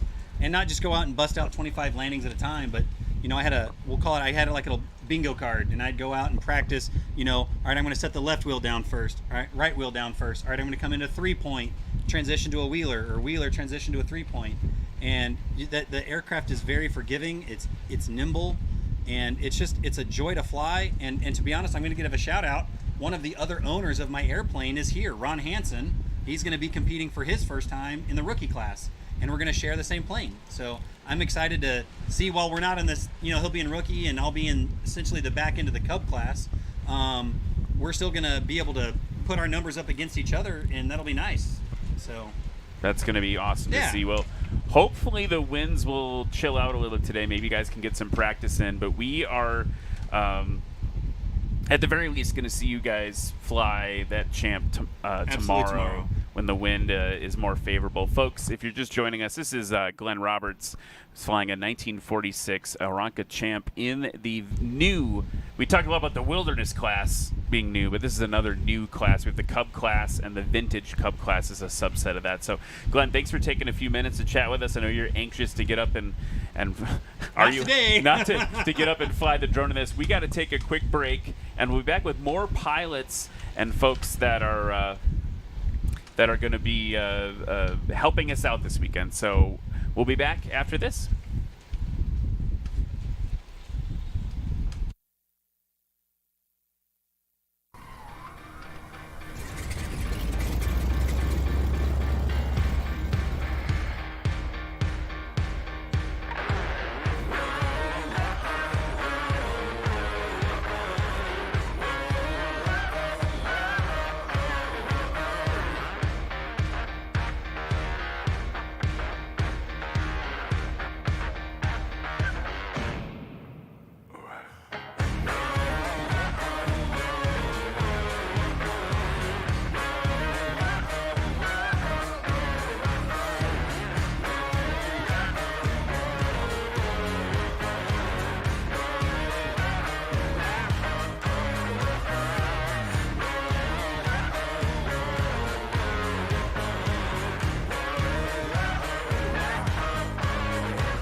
So we are back, and check it out. We've got a C-130 Hercules flying over us right now. And I want to make a quick announcement for folks here at Rosecrans Memorial Airport here in St. Joseph, Missouri.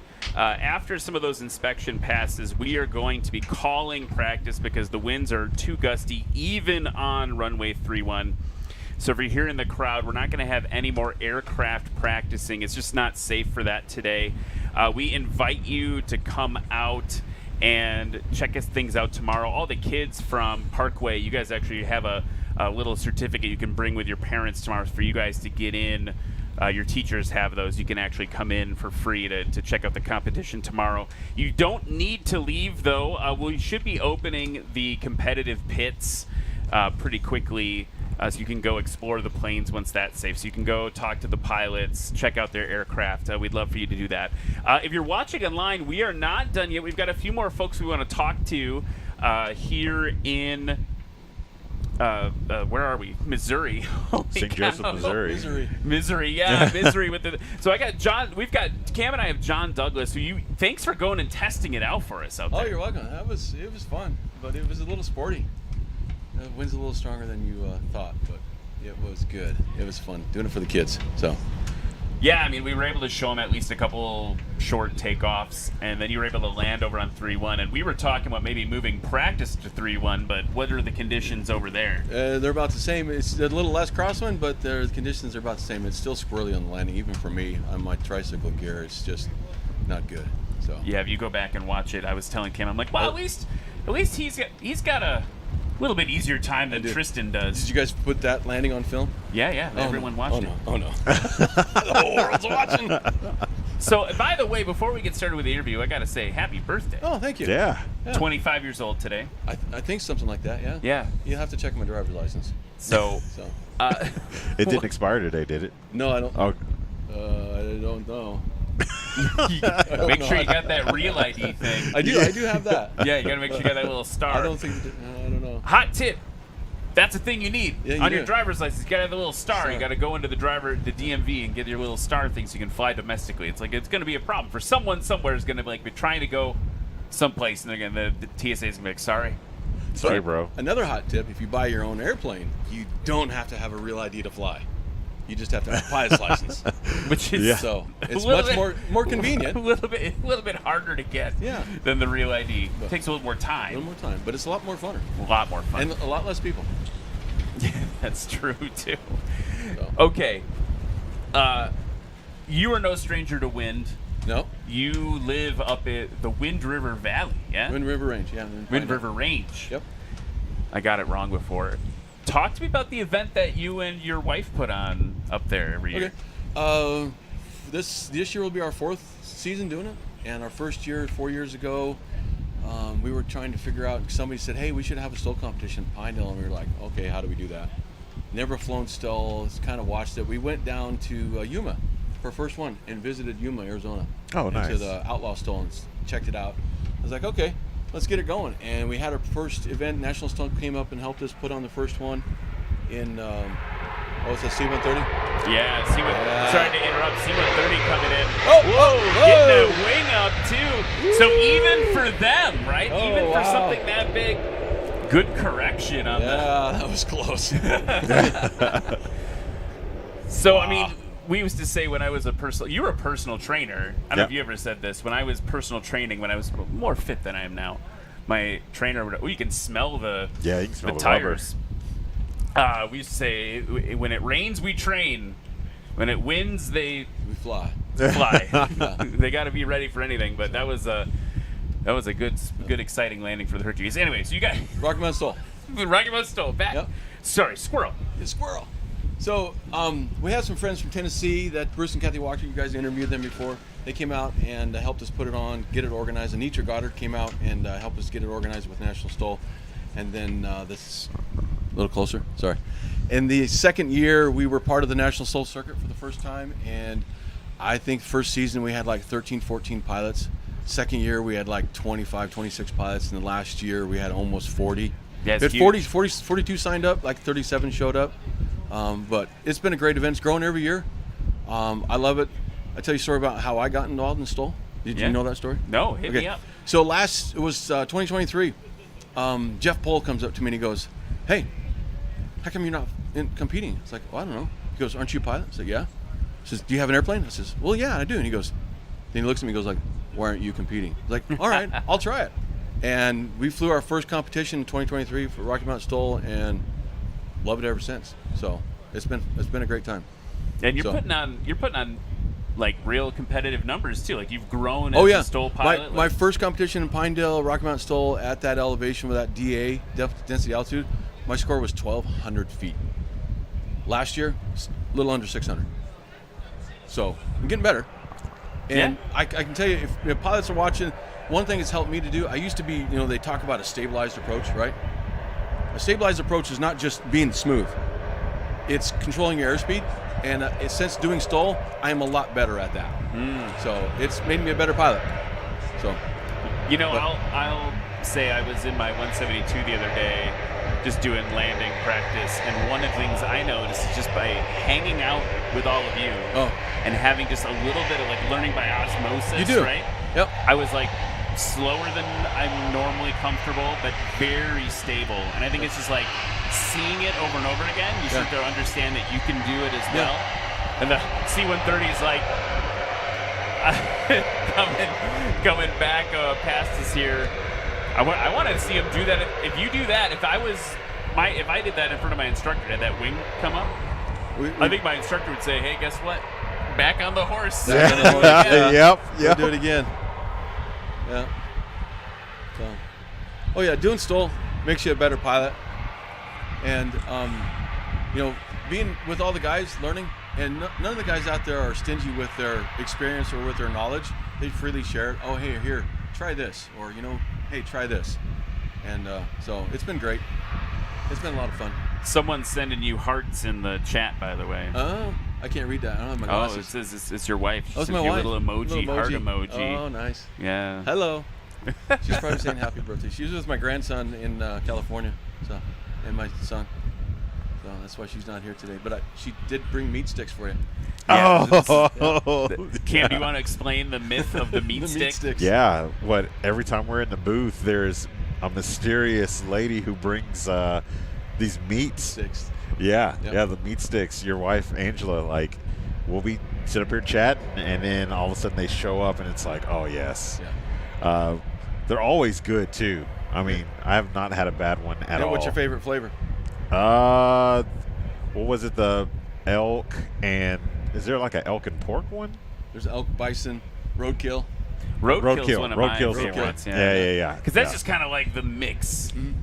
Like grind them all up. Roadkill. Yeah. We used to have a restaurant and find a little burger barn type thing. It was called the home of the roadkill burger. When I was a kid. Sounds great. Yeah. I'm in. Throw me in, coach. So. Let's talk about real quick before we have to go and move on to commercial for a real quick second. I'm just curious what you feel like the season's going to be like for you, right?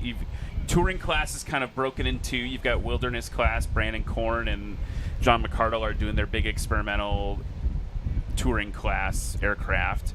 What does the field look like for you? What are you hoping to accomplish in 2025? Well, I'd be lying if I wasn't saying I wasn't happy that Brandon and John McCardle are not in my class anymore, but I really am. It's fun to compete with them, and they're really good, but I'm hoping to do a lot better this year. So that's the goal. See if I can get up to that first place a little bit more often. So, but yeah, I mean, we'll see. They cleared the way for you at least, but it's not going to be an easy thing. There's still a lot of competition in that. I was watching Swamp STOL and those guys at Swamp STOL competing, and I was like, okay, that's going to be tough if they show up. But my airplane, it's a stock 182. The only thing different I have on it is the VGs, but it does really well, and I've learned how to fly that airplane really well and to do what I do with it. And but other guys show up with bigger horsepower and their sportsman STOL kits, and they do better than I am. But it's okay, because that's my goal is to compete and to promote Rocky Mountain STOL. Yeah, that's what I want to do. Come out to Pinedale, Wyoming, August 15th, 16th. It's going to be fun. Yeah, it's going to be great. I'm thinking of bringing the whole family up this year. We'll see if I can convince the wife and kids, because it's one of the most beautiful. I mean, Cam and I we were driving back to the commercial airport nearby to go home, and we're like, this is like just stunning country here. I don't know of any other commercial airports where you can rent bear spray. There. But just don't rent it. I'll give you mine.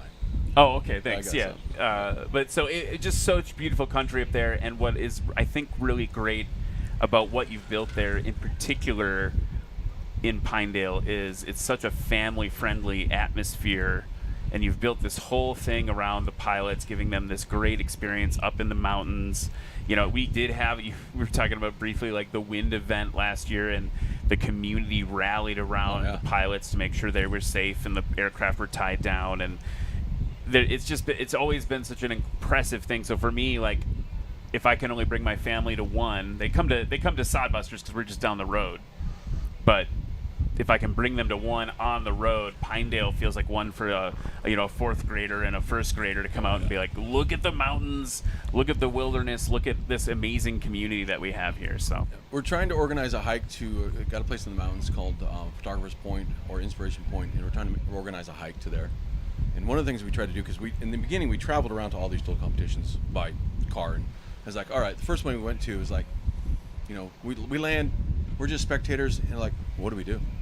Talk to the pilots. What are you guys doing? Well, we just hang out here. And it's like, we got to give them something to do. We got to take care of them. So we tried to, organize events, give them a list of things to do. We have the concert in the park on Friday night. The guys love that, and that's free. And then this year we're trying to organize a different event with dinner at another restaurant on the lake. So give a different feel for it. So we've done horseback ridings. Kathy has organized one of the paint and sip for the women. Folks, they love that. So. Yeah, lots to do up there in Pinedale, Wyoming. Again, that's August 15th and 16th. Yep, that third weekend in August. Yep. So today is your birthday, so happy birthday. That'll be my birthday again. Oh, cool. So thank you for throwing me a STOL competition for your birthday. For my birthday. That's a better reason to bring your wife and kids to celebrate your birthday in Wyoming. Right, we can all. Well, and the 15th is my wedding anniversary. There you go. So I was like, come on, come with me to work on our anniversary. All right, thank you, let me John. know how that goes. We'll see. Thank you for joining us this weekend and on the mic today. We are going to take a quick break, but check out Pinedale, Wyoming. Check out Rocky Mountain STOL. A couple months. Excited to see you fly tomorrow. Thanks for hopping on the mic. Yeah, thank you. All right, we'll be back with a few more interviews here at Rosecrans Memorial Airport in just a few minutes.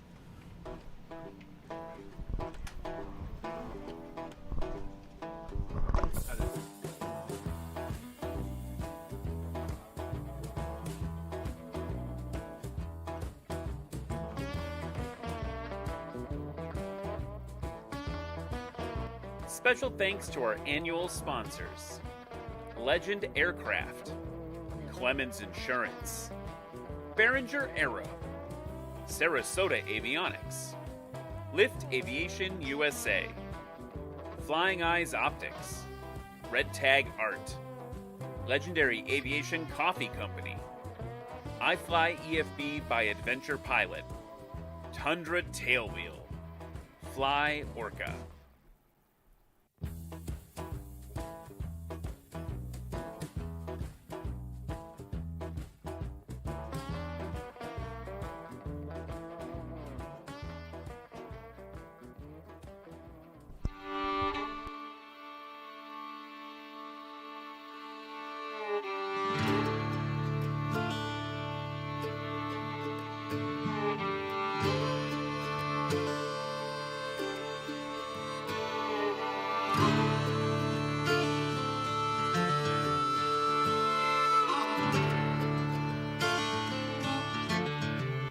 We couldn't do this without our local sponsors: Sunshine Electronic Displays, Buchanan County, BMS Logistics, Alltech, E.L. Crawford, Eidecker, Woolpert, Central Flying Service, Indra, Fly Tech Academy, Chick-fil-A, Crane Construction Company, Equipment Share, Gray, Hilliard, Metronet, Mosaic Life Care, Orthopedic Center, St. Joseph Chamber of Commerce, St. Joseph Sports Commission, Will Woods State Farm, Tech Team, Texas Roadhouse, The Payden Link, and Think 516.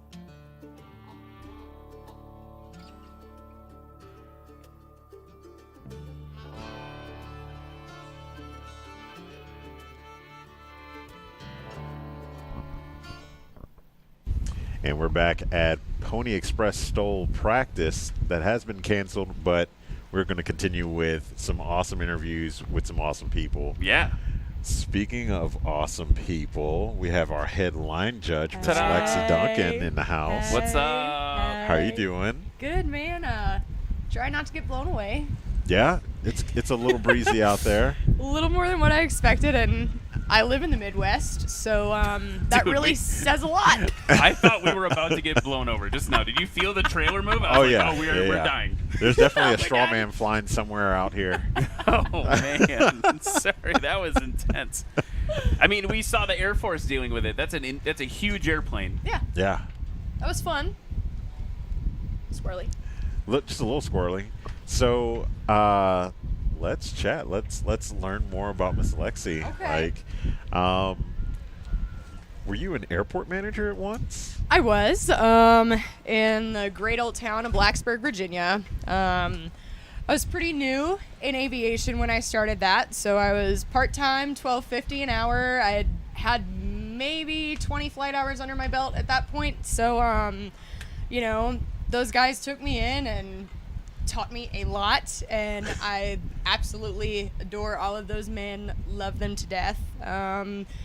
Wrapped up my private, got hired full-time, got a promotion here and there, and then I decided to make the crazy decision to move to Kansas after that to work for sponsored Clemens Insurance. And but I do miss the chaos of the flight line on a day-to-day basis, but clearly I still get my fix with National STOL because this has been nothing less than chaotic, and I love that. Heck yeah. So you worked the line, and then you became airport manager. Yes. Okay. Nice. Yeah, so Yep. you put in the hard work. Yeah. Yes ma'ams and no ma'ams. and yes 8 sirs. a.m. to 7 p.m. about 5 days a week. Sometimes we'd throw a little 3 a.m., jet landing and fuel them up, and so it was crazy hours. That part I don't miss. I loved it, but I hated it, and as one would. But it the people there were just absolutely awesome. So my the operations director had so much experience. I mean, he'd worked for AOPA, he had MEI, double I, all this stuff, and the ops director was a former C-130 flight engineer, and then we had a guy that was on the P-3 in the Navy. So it was just nice. I mean, it was the stories that they had to share. It was never not fun. Even when it was work, it was never not fun. Heck yeah. What was some of the, I mean, you had to have met a lot of influential people, like coming and going.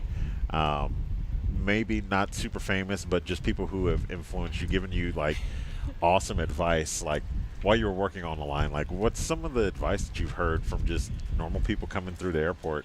Man, there was a Citation Latitude pilot named Ed, and the day he retired, I just about cried. And they would only come in a season out of the year for like football, but man, Ed would always make you smile, and he always had some piece of advice to give you. And I'll never forget, I showed him a video of the first time I landed a J3, and his best piece of advice to me was keep learning, keep using your feet.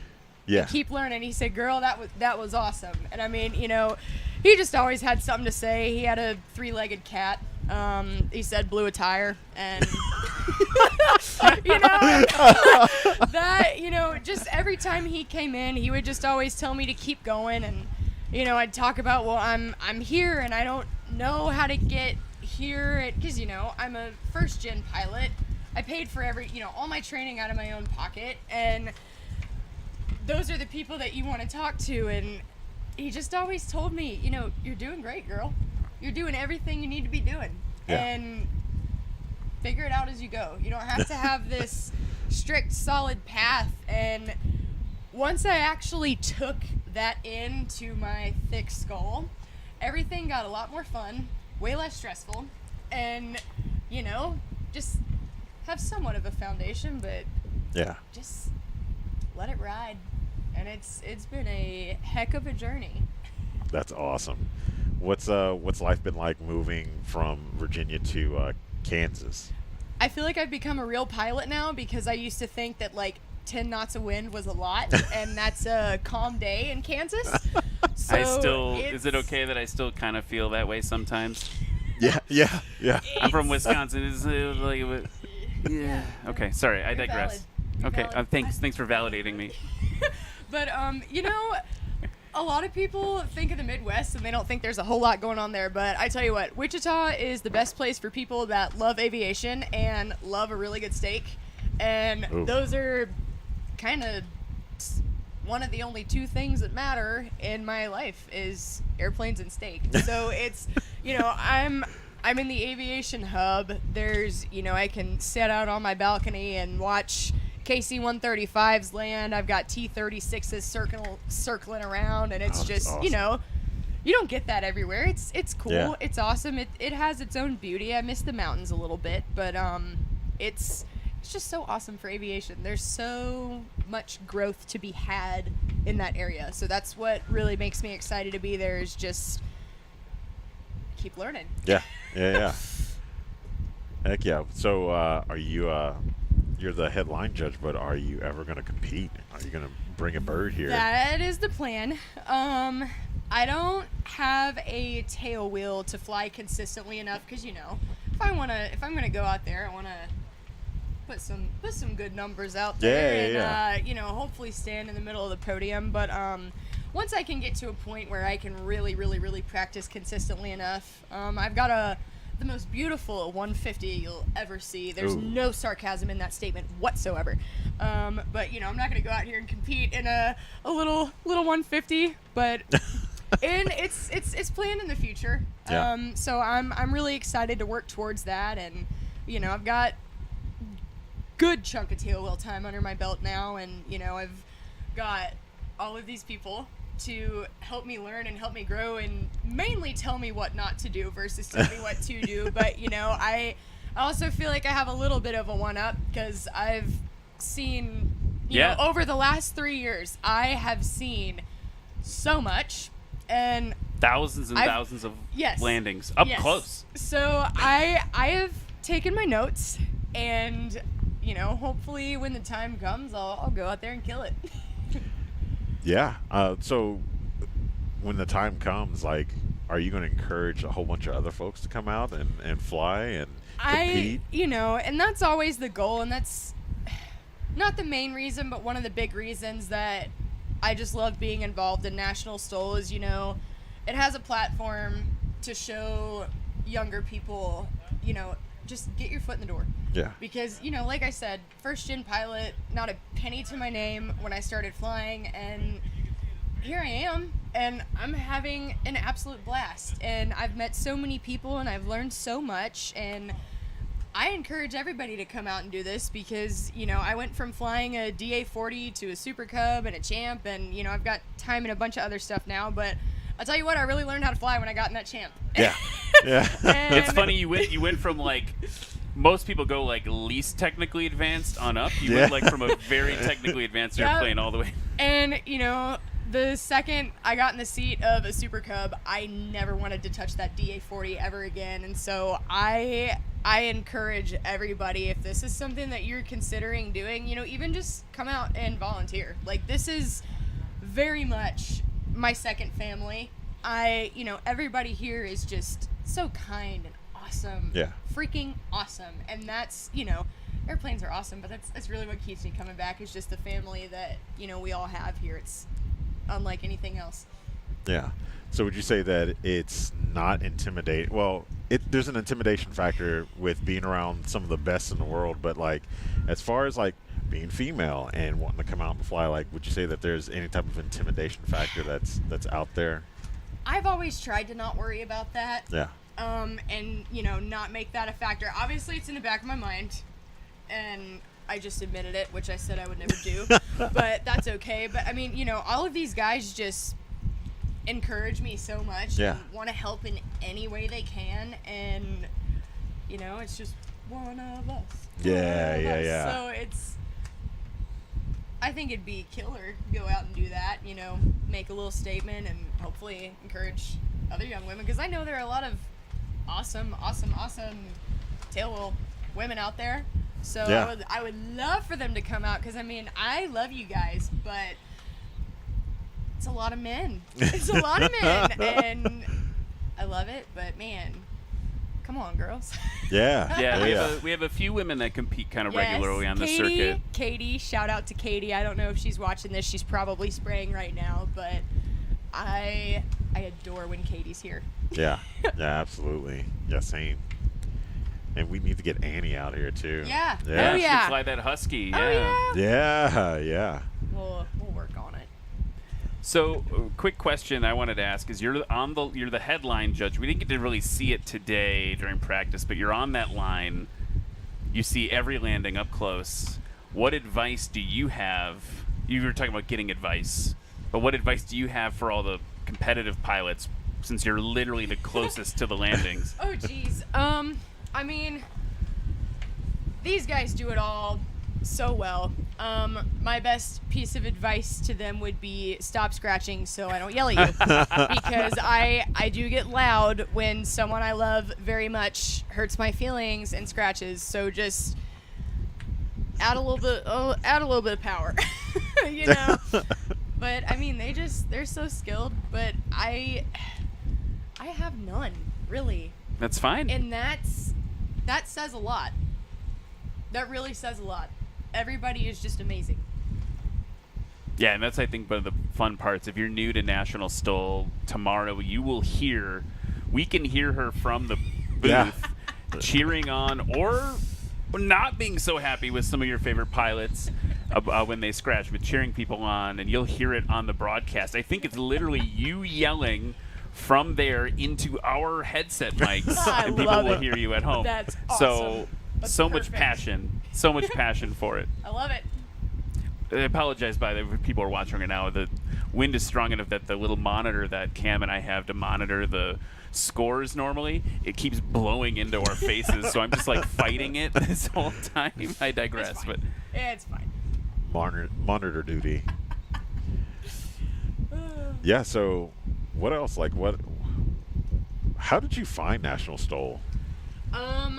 I saw it online, and also at Sun and Fun, and I don't even remember. It's been a couple years now, and it was the coolest thing ever. Because I'd been in aviation, but I didn't know that backcountry flying was a thing. I didn't know that these fat tire cubs really even existed, and I'd already had the aviation bug, and then I got the bush plane bug, and that is an infectious disease that is not curable. So, really, I think it was Sun and Fun of 2021, maybe. That's really when I got it, and then the following year, I think it was, I don't know what year it is now, but I volunteered at Swamp STOL, and I didn't even care if they wanted me to pick up trash. I just wanted to go. Yeah. And I'd gotten to know a few people, and they were like, "Well, you work a flight line, so why don't you go out on the line?" And I was like, "Wow, that's a lot better than picking up trash." Like that, yay!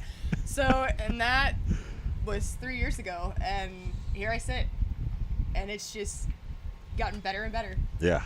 I love that story. That's I just kind of showed up. That's really all you got to do. Just show up and work. And or don't. I think that's also part of the big thing, right? Is getting out here, you get access to this, because it takes this thing is gonna come right all into my face. The access you can get, not only to helping put something on, but to be having dinner with some of the legends of STOL. This is all right at your fingertips if you're willing to like put in the work and help out a little bit. And now look, now you're an icon. You're an icon of STOL aviation. And I barely had a penny to spend to I drove from Virginia to Louisiana because I wanted to go, and I barely had the means to do it, but I wanted to do it, and I did. So just go, just show up. I promise you, there is nothing to regret about it. You will just fall in love. So Lexi, we got to wrap things up, but any predictions for tomorrow before we head to commercial? Oh God. Go Legend and go Jerry Clemens. I gotta give my boss a shout out. Go Jerry!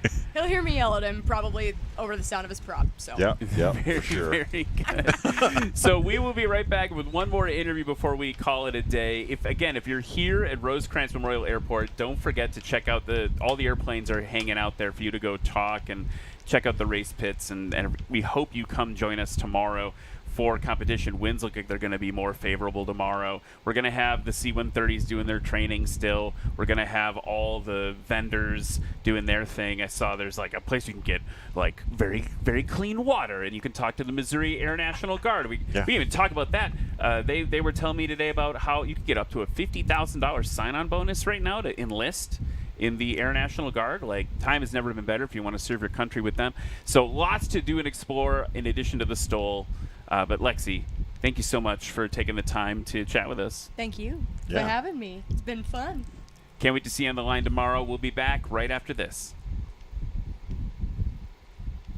You said that the most common position for the CEO Guardians over there on the right side? Yeah, it would be generally somewhere in this area. And, if you went into the panel, and obviously you can't go into the panel, and with this particular one I showed you the panel, he's basically got a 275, his ELT is going to be here. You've got USB charging port and programming port, which will be tied into these, is going to be here. Then you've got Bose, these two audio jacks here, and this particular prop de-ice one is going to end up in this here. You can build something off of this flange, which you could put the CEO Guardian here. You could mount it to the top or the bottom of the glove box. Or if you're going to do a panel mount, you've got the mount holes, and I think there's 7, 9 holes that actually go through the panel, and basically I would cut those. Hello everybody, I'm Jeff Abrams. I'm from Ocala, Florida. I fly a 1965 Piper Cherokee. We call it Piperzilla, the beast from the southeast. Out here practicing today at Lone Star STOL. My practice today wasn't as good as I'd like to see it, but you have good days, you have bad days. Found out for the landing, the runway was pretty soft for my airplane. Got small tires and a tricycle gear, and I'm digging some pretty good trenches out there, I think. Some of the other people may not like that. But so far it's a good day, nice temperatures, good wind for getting us off the ground, and having a good time so far. Y'all come on out. So I'm flying a Rans S7. I've got the TK1 shocks up front, and I've got the Acme Stinger on the tail. I set my plane off, I had a new cuff put on the wing, and I had the flap handle moved, so I'm loving those additions. Plane's flying, it's a lot of fun to fly. We're here in the paddock with Patrick and the yellow friend. It's got a name, huh? Little yellow friend. So talk to me about how practice went for you out there. It was good, yeah. It's a little bit windy, but it's not gusty, so plane wasn't falling out or anything. I think tomorrow, we're just hoping for good weather. I mean, that's the main thing, so that we can fly and keep it safe, but it's kind of nice. Today and tomorrow we're forecasted to have headwinds right down the runway. I just want to go out with, do the best I'm capable of, and not bend any metal. Is there anyone back at home, anyone you like to thank? Hey, hi to my wife, Kelly, and my kids, Chase and Tanner at home. Have a great day. All right, we're getting packed up here. We're at the hangar. The Scout packed up for the Lone Star STOL, and this is going to be a handful of things you're going to need. It's not much. These are some of the basic essentials you're going to need for a STOL competition, or if you're just coming to hang out and watch the STOL. We got, honestly, just a feed tub of random stuff, flashlights, extra tie downs. We got fuel bladders, which are Jeff Daly's. He's probably going to want those back. We use those to drain some fuel to drop some weight. Lawn chair, another one of Jeff Daly's. He's gonna want that back too, but yeah, then you got your bag, extra clothes, tie downs. You gotta have a sweet edition Cowie hat. It's just how I roll.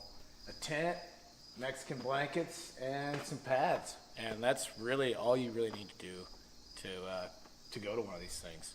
It's that simple. The Cowie Scott Sweet Edition hat was, it's a company based out of south of Lincoln. My buddy started it. He was a bull rider, and I started wearing his stuff. And this hat in particular was one that no one wanted. It was they labeled it limited edition because they couldn't sell it. It's brown and white. And I started wearing it to every show, and it just kind of it just snowballed. Everybody started wanting one. So I gave my buddy a hard time. I said, man, you ought to call it the Sweet Edition. So one day he messages me and says, hey man, I made it into the Sweet Edition. I hope you don't mind. I put your last name on the side of it. And of course I didn't care. It's his company. And voila, we have the Sweet Edition Cowie hat. That's how it all started. To get on Cowie and get yourself one of these Cowie Sweet Edition hats, it's gonna help you compete. It's gonna be the best thing you ever did.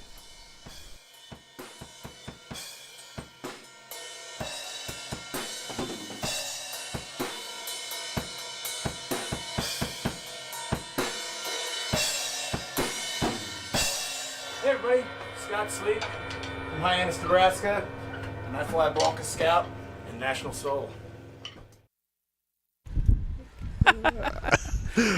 We are back here at Rosecrans Memorial Airport for Pony Express STOL. I'm Ryan Dabrowski, joined by Cam Walton, and also you look at the hat he's got. Jeff Abrams sitting here with us, Piper Zilla. We're going to talk about that in a second, but check it out.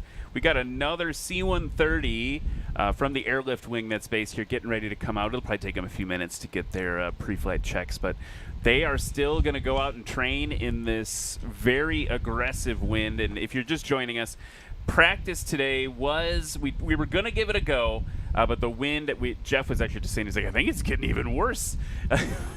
You also predicted that the trailer might fall over, but yes, I did.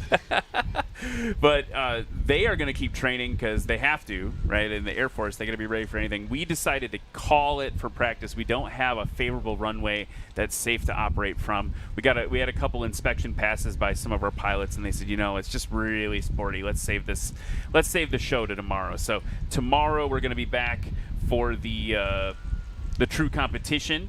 And we hope to have a big crowd there. The wind is looking good so far. But anyway, I digress. That's the current state of affairs here at Pony Express STOL 2025. But again, Jeff Abrams, Piper Zilla, he's the guy. Yeah, the man himself.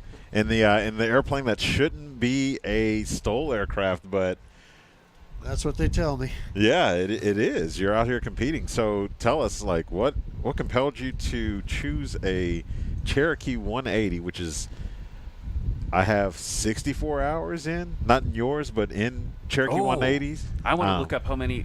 Everyone ends up getting time in a Cherokee. I'm going to look it up too. A lot of people fly Cherokees. That's true. Yeah. I'm not sure I really chose a Piper Cherokee. It's an airplane I owned for almost 3 decades, and after teaching a couple of my kids how to fly and looking for another purpose to go out and fly the airplane around the country and everything else, found National STOL, got involved in it, and I'm in my 4th season right now, and having a great time flying little old Cherokee in the contest. It's actually won a few awards on occasion. It works out good. Great airplane. Yeah. Where'd you get Piper Zilla from? Well, actually, I think I'm the name? Yeah. I don't know. At one point in time, people asked us in the National STOL to try to brand our product. Sat down one night scratching my head and came up with the name Piper Zilla. Yeah. It's very fitting. I remember the first time I saw it at the Central Florida Classic. Yeah, you flew it, and Timmy was in a Comanche, and it was like a low wing battle. Low wing battle. That was a tough fight. Of the aircraft. So looks now, like I was going to interject and say, we've got the C-130 taxiing out for takeoff now. You have a lot of time in giant, heavy airplanes. True. Yes. Do you want to maybe we can rate this takeoff together? You can give us the play-by-play as a person who's got, I don't know how many thousands of hours you have in. Yeah, in heavy aircraft, I don't know, 20-something thousand probably. Overall, I've got more than that because I fly a lot of light aircraft also. I can't quite see him from where I'm sitting. I may have to move. Okay, I can watch that. Is that on the runway right there? Yeah. Okay, very good. Well, let's see what happens. I can't tell if he's on the taxiway from that angle or quite sure, but let's see what he does here. Is he powering up or just moving? Looks like he's slowly? just taxiing in position, but you might be giving us a max effort takeoff. So that would be interesting. That is actually a C-130J. It's a great airplane. I've actually always wanted to fly a C-130. Used to fly an airplane called the Convair 580. Yeah. It's about half of a C-130. It's got 2 engines instead of 4. Pretty much the same engines, 4,000 horsepower a side. Great airplane. Used to fly it all over the mountains of Colorado. I don't know if you're going to hear me good here with the noise coming by or what. Oh, yeah, we can hear you just fine. All right. Wonder if he's going to take off in the opposite direction, but the windsock out there doesn't really justify that. It's interesting because you can see the left wing is higher. Like, it's definitely, like, receiving some crosswind there. Yeah, look at that. I don't know what he's doing now, taxiing back into the ramp or towards the ramp. Yeah. Might have said, nah, we're going to take off in a different direction, or I don't know what he's doing.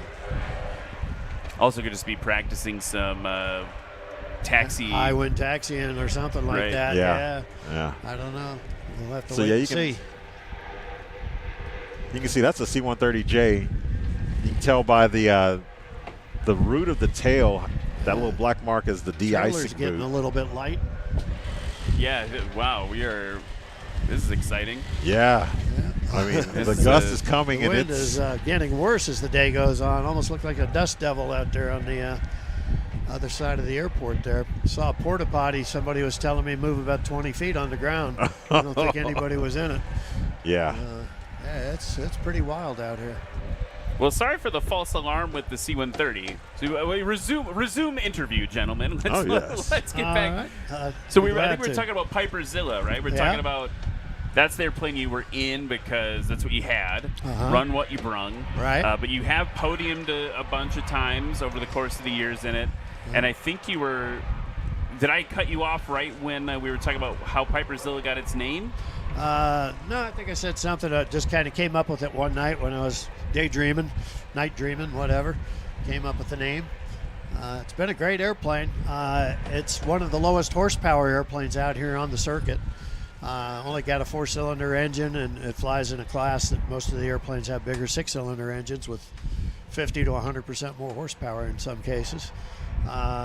Makes it a little bit difficult to compete, but just keep the airplane light, fly it hard, and just do my best. Have a lot of fun. Enjoy being at these contests. Yeah, so you live at a very established, very nice air park that has y'all have some really cool events, like monthly, I would say, but like annually you have a really big event that happens with a whole bunch of people who come in with warbirds and many times a year. Many times. I don't know, probably 7 or 8 times a year perhaps. Oh, okay. Nice. And it's a place called Leeward Air Ranch down in Ocala, Florida. Almost 200 homes on the property. When I last looked it up about several years ago, I guess, it was the second largest flying community in the nation. And we got a 6,200-foot long grass runway that's some of the prettiest grass runway you could ever land on. I got a little hangar home there with 3 aircraft, Piperzilla being one of them, a clip-wing Piper Cub and a Robinson R-22 helicopter. And it's just really great. Open the hangar door and go flying right there.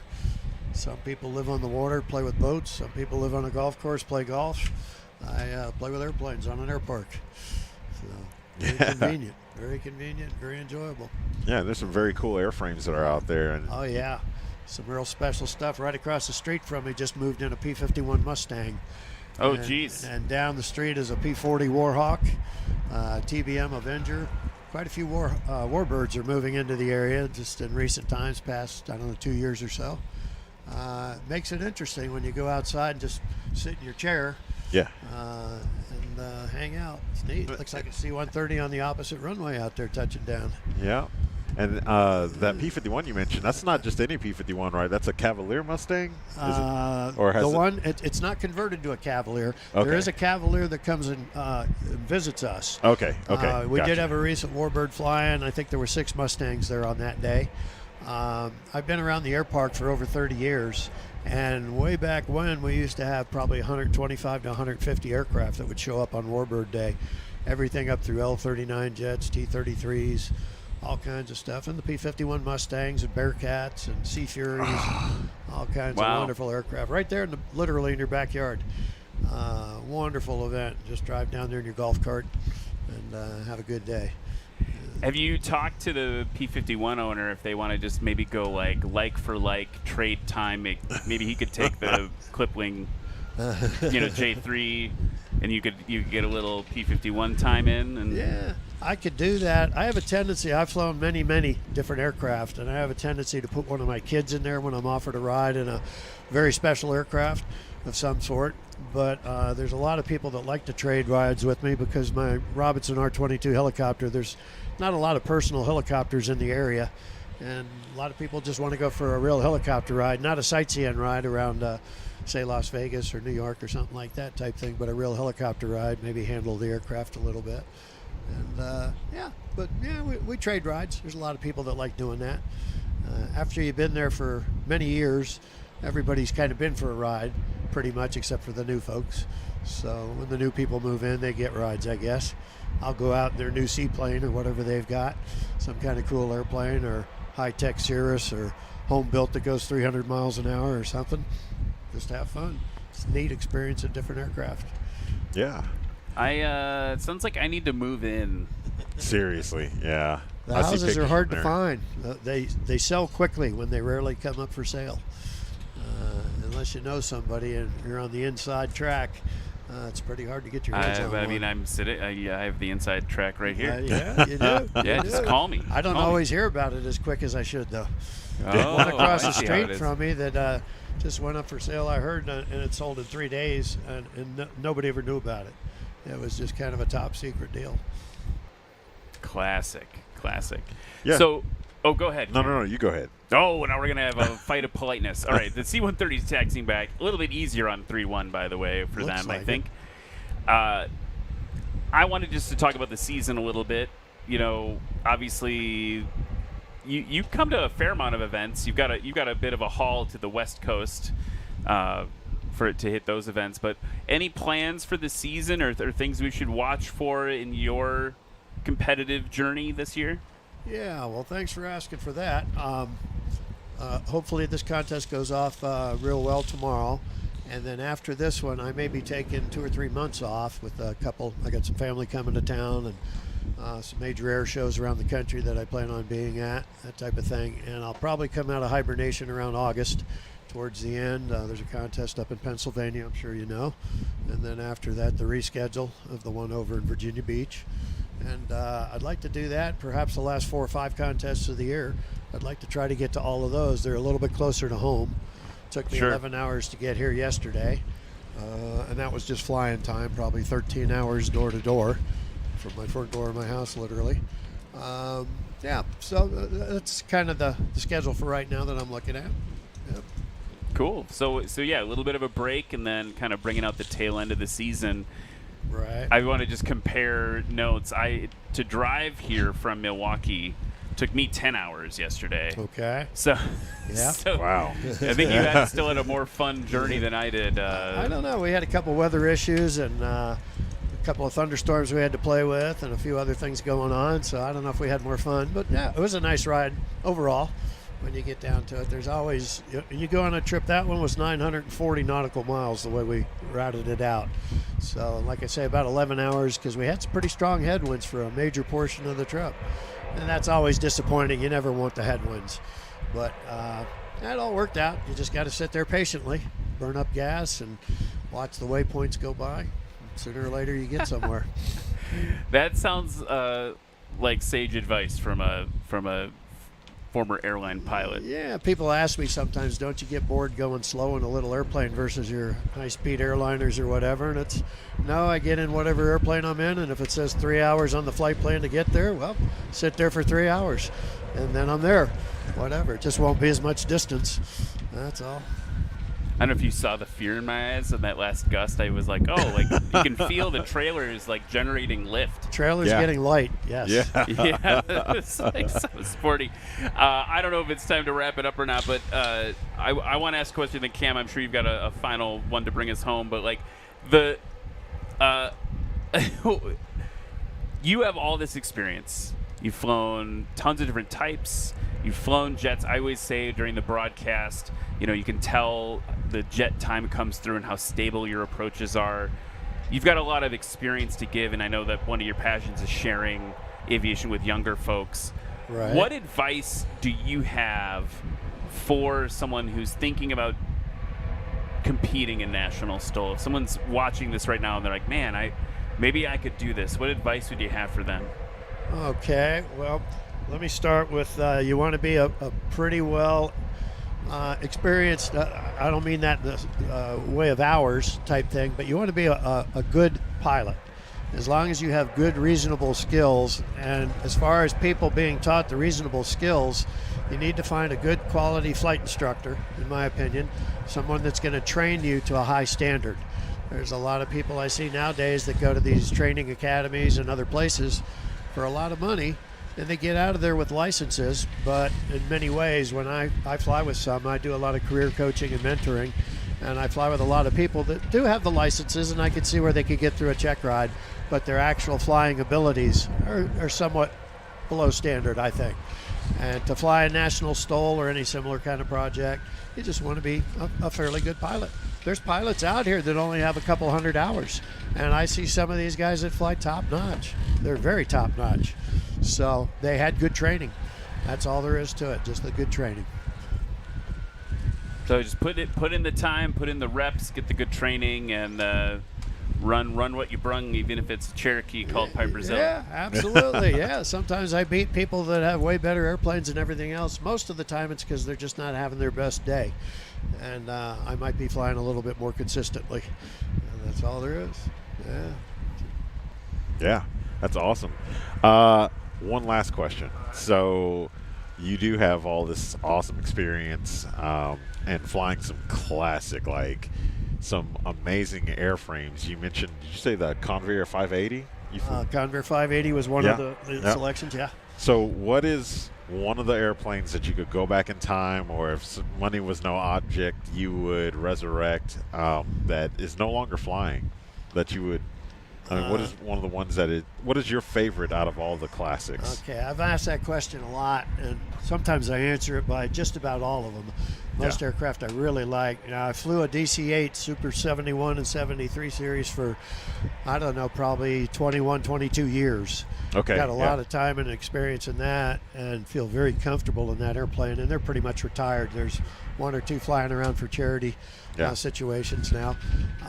Very much enjoyed that airplane, but that's in an airline environment. For fun flying airplanes, I used to fly air shows in a pit special. There's still a lot of those around, but that's a very fun airplane. We don't talk about that much, but we got to start talking about that more. But sorry, I digress. I was like, I forgot about that. Yeah, that's fine. Yeah. But the pit special is a lot of fun. I currently on a clip wing Piper Cub. It's similar to what you see out here, but it's very different. Mine's a 1946 model. It's 80 years old, but it's built to a very high standard. It actually belongs in a museum probably, but we fly it on a regular basis. It's a gorgeous airplane. And I like to go out and play in that a little bit. You can do some basic aerobatics versus the stuff I used to do in a pit special where you got real crazy. But yeah, no, it's fun. And after that, I could probably list another 50 airplanes. But there's a lot of them. I just enjoy flying almost anything. You just do what's appropriate in that airplane and have a good time. Okay. Heck yeah. That's actually like a great just lesson in aviation. Like, do what's appropriate in that airplane and have a great time. Yeah. As my friends like to say, fly the wing. Yeah. Fly the wing. Fly the wing, yeah. Very This appropriate. trailer is about to fly the wing, so we might need to wrap this up. I agree. Well, first of all, Jeff, thank you so much for taking the time to come chat with us today, and we can't wait to watch you fly tomorrow. Thank you very much, Ryan and Cam. I appreciate it. Yeah. So, folks, thank you so much for watching today. I believe that wraps up all of our interviews here from the, I call it the attempted practice at Pony Express STOL. We're going to be live tomorrow for the full competition. Go to nationalstol.com for more information, YouTube, Facebook, all those things. We're going to wait for the wind to die down tonight and then see what happens, but tomorrow winds are forecast to be favorable. So if you are in the area of Rosecrans, I was thinking Rosencrantz and Guildenstern are dead. Sorry, theater major coming through. If you're going to be at Rosecrans Memorial Airport or anywhere near it, St. Joseph, Missouri, tomorrow, come on down to the airport. We've got a lot of fun things, got a lot of great things, and if nothing else, you're going to see every once in a while a C-130 off doing cool C-130 things. I think yesterday, Cam, you were saying they were dropping stuff in the field or something? Yeah, there's a drop zone right in front of us. They're dropping stuff out of the backs of the C-130s out of the Hercules. So thank you so much for watching tonight. Thanks to all our friends in the chat. I see you guys have been chatting the whole time. We love you. Thank you for your support. And we will be back tomorrow with more National STOL action.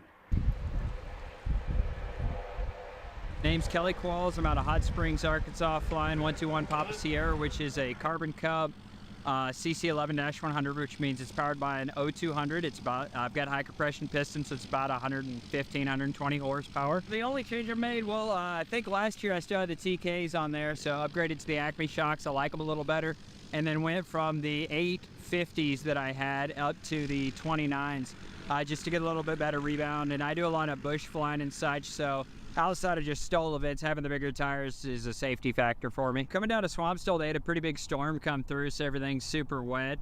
Some of the planes taxiing through were like 3 or 4 inches of water, it looked like. So they're splashing around. The crown on the runway is about the tallest part, so it should be good for an event perspective. But yeah, taxiing through is going to be a little bit wet and muddy. Last year when I was here, I was in the rookie class. There were 3 of us, Chris, Nick, and I ended up in first place in there, so they kicked me out. I'm no longer allowed to be called a rookie, so they bumped me over to the sport class, which is going to have the 12 or 13 pilots, and with that, it's going to be pretty stiff competition. I think out of all the classes, it's the one that has the most people in it. Justin is putting down improving scores every time, and he's dedicating himself to the sport this year, from my understanding, and that's exciting to see. You want a really relatable story, start following some of these rookies now at the start of the season and see what they do through the end. Yeah, I've really only been able to practice for about 5 months in the airplane that I built. And so the Xena 750, it's a hand-built airplane that they sell. It comes match hole drilled, and you get all the pieces, like a big Lego kit. Yeah, a lot of people know I fly an auto conversion, and so I have a Honda 1.5-inch engine for Viking aircraft engines.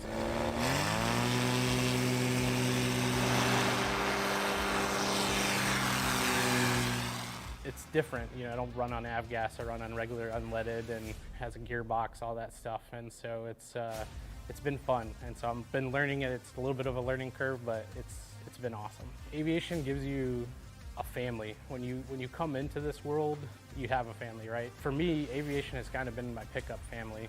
You know, I don't have a lot of family still out there, and so the first event that I came to, they took me in, started talking to me like I'd known them for years. And what I've noticed is that's just how aviation is in general. Everyone struggled somewhere in their life to get into aviation. You didn't have enough money, you didn't have the training. And so I want people to know that, man, I did it. You can do it. I don't care about first place, third place. I want that most improved. I know it sounds silly, but for me that means, man, we've got something that I'm gonna wear around with pride and just say, look, man, I was there. I know you're scared to maybe get out here and compete, get there, because you never know where you're gonna be. My name is Justin Tisdale. I'm flying a Xena 750, flying in the Spark class.